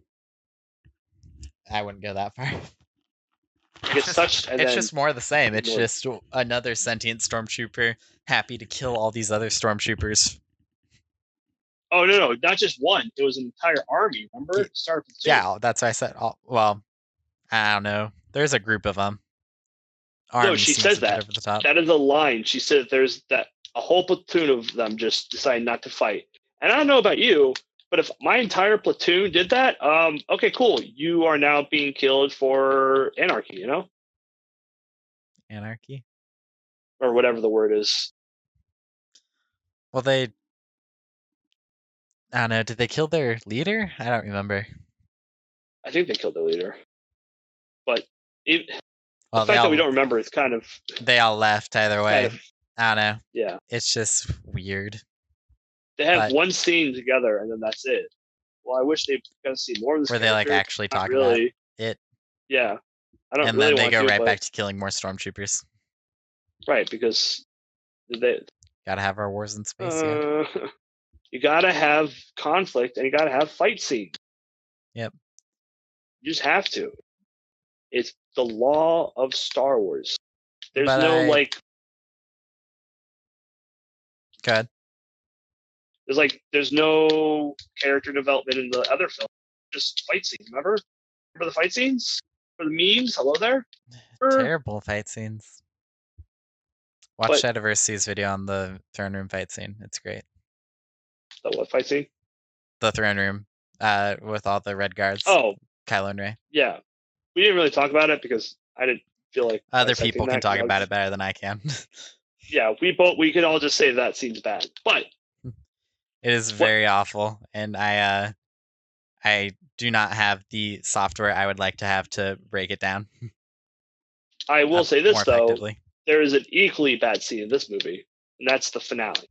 Listen, we're going to be honest with you. Not much happens in between the middle and the beginning and the end. I think it's much worse. Not much happens. It's a lot of just... It's weird, because it's like a lot is happening, but none of it really means anything. It's none of its substance. Okay. So there's a character... Yeah. Hang on. Talk about, we missed a couple things. I wanted to talk about the Han Solo scene a little bit. Oh, yeah. Sorry. I think my biggest issue with that scene is it's just they couldn't make it a Force ghost because he wasn't Force sensitive. So they made him a memory. But it's odd that he essentially gets told that he's forgiven from his memory of Han Solo because it's really just him forgiving himself. It's like it Huh. it feels weak, and it like once again before thinking about it, I thought it was nice, but after just a little bit of thought, I was like, it doesn't seem good. It just seems Wait. broken. Oh yeah, you're right. He just kind of was just like, oh yeah, you're forgiven, but that's not him. That's just Right? That's just Kylo like forgiving God himself. blessed James. I had a Sorry, scene I liked. sorry. There's God, you can like other scenes, like Ray with the water, no. Like Ray with the what? with the rain and the water. Oh yeah, that's good. Oh, that What scene about in this movie? episode 8 when Luke wanders onto the Falcon and R2's there and they have their little chit chat. I thought that was really beautiful. The The Dagobah Squad. context behind it wasn't good, but yeah, everything that happened and it was like pitch perfect. That's how you do fan service correctly, by having it tie into the story. Yeah. I actually consider doing a video on fan service because I think We can do an episode on fan service. I think fan service just gets like, Bad rep. yeah, I think it's like just label and dismiss whenever you see it in a movie, and I think it can be used very effectively and Not just movies, I think games correctly. too. Well, absolutely, but in any medium. I'd be done. Because I'd be like down you doing it. you look at like Darth Vader and Rogue One tearing up all the rebels, and it's like, is that fan service? Yeah, probably, but like it Is fits it with the really good? story. It was like that has to have been what happened, so it's I give it a pass. Also, it's an amazing scene. Right? Just gonna Also, it's say it. great. It's the best scene in that I movie. don't much care for Rogue One. I don't remember much of it, but I do remember that scene. Hmm. So And awesome. so compared to like in Han Solo, where like Darth Oh yeah, Darth Maul shows up. stands up, shows his lightsaber, and then puts it away. It's like, yeah, that's the good dichotomy right there. I agree. Let's see. Is there anything else you want to talk about the Han Solo scene? Or is that... No, I think that's about it. That's like the Okay, big thing that so irks me. Oh, also Kylo Ren throws his lightsaber away, which I understand why he did that, but a lightsaber is a very valuable tool that very much could have helped him in the rest of the movie. also next question. Like, are there just that like that's just a lightsaber that's just gone forever now? Like, am I crazy to think that like who's gonna make new lightsabers now? Or they're not gonna make any more because there's no need for them anymore because the Jedi and Sith are balanced. I mean, Within a one lightsaber is character. just some parts that like anyone can make, and then a crystal to focus it that you find in Right. a force sensitive cave, usually on like Ilum or something. But you can find them elsewhere. No, I don't think a lightsaber is that complicated. Have there been people who wield lightsabers even though they don't know the Force? I don't know. I mean Finn in Force Awakens. Yeah, but like professionally, like in the Star Wars canon, is that a thing? Is there a character None that just I know of. okay? I just At wasn't. least there might be something in the extended universe, but no, I can't think of anything off the But it's top of no my longer head. canon. I think it's just like it's impractical because like a Jedi is using the Force to like manage their, so they have heightened abilities, heightened agility, Defenses and whatnot. right? Because the point of the lightsaber is to be offensive. They But can like see in the future a bit, they have all these abilities to help them out. So I think if someone and like you or I tried to use a lightsaber to block laser blasts from an enemy, I think it would go very poorly. So I think it's just because we impractical don't, for anybody else to use. yeah, And with that could be cool. said, I think Jedi should use blasters because I think if you have the Force to help you see like all the factors that go into sharpshooting, I think a Jedi would make an amazing sniper. Oh my god, you're right. That'd be cool. Actually, you know what? I have a better idea. What if all the Jedi just killed themselves? Because in this movie, the Jedi are shown to pick up, or Luke is shown picking up the lightsaber as it's thrown into a fire later on when Rey goes to burn everything and go to hibernation. Oh, that's like my Whatever. favorite scene. Yeah, he just grabs the lightsaber as it goes. Because, Because Ghost has the ghosts ability can to grab interact with the lightsabers. physical world now. Right. So my question now is why don't all the Jedi just, kill themselves, become Force ghosts? Oh yeah, They win. I've said that before. What's the point of being alive? Take that out of context, please. Because yeah, but seriously, what do you have to gain? Like, Yeah. as a Force Ghost, you seem to be immortal. You seem to be able to go almost wherever you want. Like, Yoda can call Yeah. lightning from the sky. Luke can pick up lightsabers that are thrown. Like, I don't. What is there to be gained And from being a and living if there's being? and if there is one Jedi that's alive, you can just harness all the energy of every single Jedi into that one Jedi. Right, apparently. Yeah, because that's so. Listen, we don't want to talk about this film, and there really isn't much to talk about besides the beginning and the end. To be There, honest. in Mahler's video, he's like, the final order. So this is like Palpatine's end game. I wonder if there'll be any other references to that movie in this movie. If I have, and you remember, I remember all these characters. That half these characters you probably don't even remember because you don't know who these characters are unless you're into the deep lore. Like I'm sitting there going, like I don't know half these voices, and I heard Ahsoka. I'm like, wait, are these Jedi? Oh, I had read ahead of time that like all the Jedi speak to her, and like people have like listed all of them out, and I'm like, this is just, has so little value. Like I wish I could see them. yeah, Like that'd be but nice. like have them stand behind her or something. Right. That I would have gotten to see Ahsoka like real time. Also, Now I still wouldn't know who. I would still wouldn't also know. this means that Ahsoka's dead, so I'm pissed. No, she's just chilling. She's just like, oh, I have to pretend like I'm alive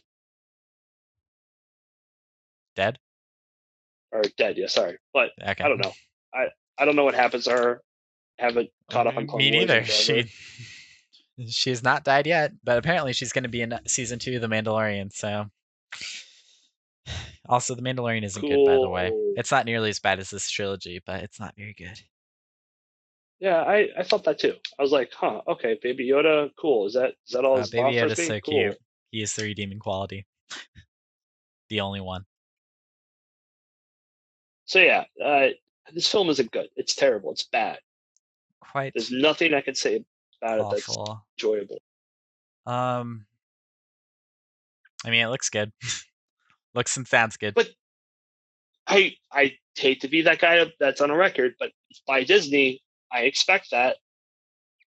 It's I don't think it has anything to do with Disney. I think I just don't care because it's still going to age. But like yeah, writing and storytelling doesn't. yeah. So the problem is if the writing and storytelling doesn't the test of time, Right. the Nothing point. else will. Like There's a arguably, reason we still know about, uh, Jesus, like Romeo and we do Juliet know about him and like the Odyssey. Yeah, and Jesus. and the But Bible, yeah, because they're all good written works. I don't know about the Bible, but James. hey, no, don't worry. I can indulge in fiction occasionally. Anyway, We could talk about like the ship scenes, like the fighting ship scene, where like instead of having like ships, they have the horses. yeah. So, are you familiar with the term "jumping the shark"? Um,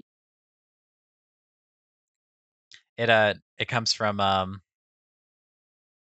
crap. Uh, is it full? James, Is it James, you full? can't say What? what. It comes from a TV show. I want to say Full House, but I'm not positive. And it's because they were like running out of ideas for plot lines. So one of the episodes just has a character on a motorcycle jumping a shark, and Really? yeah, and so That sounds that's like something Seinfeld would do. yeah, so that's like the that's like the origin of that idea is you run out of plot lines, so you just do something dumb and random, and that's what I would say horses on a Star Destroyer is. Dumb and random. Just like random, dumb, just Pointless, to because be honest. you need something else. You need Finn to do something because Finn really didn't do anything this film besides say, "I love you," but didn't actually say it to Ray, and then that never. Oh, it's from Happy Days. My bad. Oh, Yeah, just on a jet skis. Yep. That's Jumping. right. Gotta jump the shark. Anyway, I So, think we should all change that to horses on Star Destroyer. horses on a Star Destroyer. Yep. It's like, hey, you're really horsing that Star Destroyer. Yep. It's like just running out of ideas, are we? Okay. I mean, and then also the copy and paste ships are hilarious to me. Like, they'll always be hilarious. Yeah. Like at the end of the film, like they have like, oh look, everyone came to save us, even though in the last film it contradicts Right, no the one last would film. come. Yeah, no one would come. But now that they've got this classic guy with them, like, oh look, everyone's here now. But like they do the shot in such a way where they do it the lazy way possible by having all the ships tilted to make it look like there's more ships. Yeah. And like a complete like order, and it looks really dumb and stupid.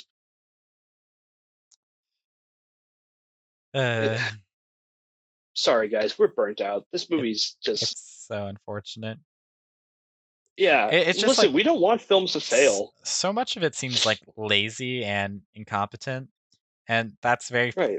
frustrating coming from Disney, especially people who claim that they love Star Wars, because you can find better Star Wars movies in subreddits. Like, Yeah, porn. it's really unfortunate how little of all this makes sense. And how I bet you anything they're gonna come out at some point and say, "Oh, this is," because they're not going to stand behind this because Wait, people are upset by it. You cut out. What was that? I said they're going to eventually come out and say none of this is canon. Oh Do it yeah, again. maybe. I don't know how you like build more story off of this. But And a bunch of the you actors really have already can't. said that they don't want to come back. So Plus, some of that, the ending of the film is very set in stone with Rey is a Palpatine, and then she just takes Luke's last name, right. and like, there's no point to it. Like, why is that important? Why should I care about that scene? It seems very like you should. It doesn't seem good to me. It doesn't make sense to me why she would choose Skywalker, because like I think the character she related to the most was Leia, and her last name was Organa. So or even Solo, you know. Right, maybe to like, kind of show appreciation for Kylo, even though the relationship doesn't work, like still. But even then, or maybe like embrace it and just like stick with Palpatine and like do good with it. Yeah. Like I don't know, like but no, trying to scrub the name from history in a certain way by redeeming it. Like, could you imagine if there was like a billionaire named Hitler who was donating tons of money to charities and like doing all this work to try to better the lives of everyday humans? There is. His name's Mr. Beast. No. Excellent. But in all seriousness, no. It's just, it feels like all they were trying to do is go like, no, there's good guys and there's bad guys, and Palpatine dies at the end, even though he was asking to be killed. That way, she would become a Sith. But then she doesn't. She just equally balances the Sith and the Jedi within her. Which even I know that sounds stupid. Oh, that's not how balance works. Also, that's not how it works at all. There's a yin to a yang. No. It's that's not what George Lucas intended. He wanted because essentially like the dark side is like almost like a drug, like it's very bad and it shouldn't exist, but it does due to people like indulging. So right. The idea of balance was to remove all the Darksiders because they were like an anomaly. And that's why when they say like Anakin's supposed to bring balance to the Force, he didn't when he killed all the Jedi except for 2 and left only 2 Sith. He did it when he killed the Emperor. Well, he didn't kill the Emperor. That's the biggest insult to Star Wars about this trilogy, I think, is that it just undoes Anakin's whole storyline. Story arc for worse arcs. Yeah. It's just, he redeems, he, is troubled. He doesn't get help from the Jedi. He turns and then he redeems himself and just kills the Emperor. But no, it's just ruined because it's like, no, he didn't actually kill the Emperor. Instead, we're going to give it to Rey. Like, it's so garbage. But also, they came out and said that wasn't the actual Emperor. That was. Well, yes. Which, by the way, if super dumb. If you have to physically tell people information film. That you didn't make a good film. Well, you've seen the tweets, right? The Star Wars holocron. No, is that? It's just an account I assume owned by Disney that goes in is like, did you know, whatever Oh, about the new movies, yeah, and it's infamous now because Elijah Wood replied to one of them, and he just said, "No, yeah, how could we have known that?" And now everyone just comments a screenshot of that tweet. yeah. I remember that. Yeah, I remember It's that. good fun, but it's just it's like I can't wait for us like 5 to 10 years from now. No, like 10 to 20 years from now, when I have kids that are growing up, and I'm like, oh, here, let me show you some of my favorite movies, and then I show them all the Star Wars movies, and then they're like, but Dad, this doesn't make sense, and I'm like, oh, well, you see, you would know that if you looked up a tweet from 10 years ago, then you would like. It's so Well, you garbage. see, actually, that's perfect because so there's a little movie called Dune that came out way back in the day. Who? Dune, Dude? Dude? Dune, Dune. Dune. Ah, yes, Dune. Okay. And my dad tried to watch it with me last night. Hmm. I couldn't follow a single piece of information. Really? There was so much information being thrown at me, and my dad turns to me and explains, "Oh, it makes sense. There's books and stuff you have to read." And I'm sitting there going, "Why do I have to learn information about something before I like? What's the point of telling me a story if I don't know all the pieces of the information, and you're just going to throw it at me like I do know?" Yeah, You know? I agree. I think there might be an exception It, for that because movies obviously have a lot less yeah, time to tell a story than a book. So yeah. maybe It's called Star Wars Episode 4, where they right, tell stuff about other stuff, but you don't need to know it to know the story. right. Well, it's I think in a movie about a book, I think they should be able to say you should read the books before watching this because it won't make sense otherwise. But Yeah, I don't know, man. I think it kind of comes down to the adaptation versus quality argument. yeah. Is like the what's that Uh, movie you really Twilight. like? The Stephen King book. Oh, it. No, the other one. No. Pet Cemetery. No, the other one. Those are the only really two that I. You love it and I don't. The movie with Jack Nicholson. Those are, oh, The Shining. Yeah, The Shining, Shining, Shining. So Okay, sorry, I that completely forgot about that. no, Yeah, it's all good. great I'm movie. surprised I couldn't think of the name. So that is a movie that is a very bad adaptation of a superior book. But Oh yeah, in no, my I'm opinion. aware, but Okay. the It's a very movie's still poor good. adaptation, but I would never go and say that the movie is bad because it's not. You kind of No, see I'm my point. aware. Yeah. So Like the whole thing about the book and the movie is that those are two totally different. Like they're totally different.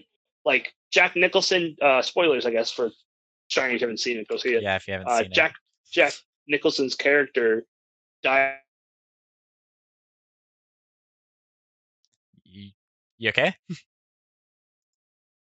Hmm. All right, chat. Looks like we get to deal with this again.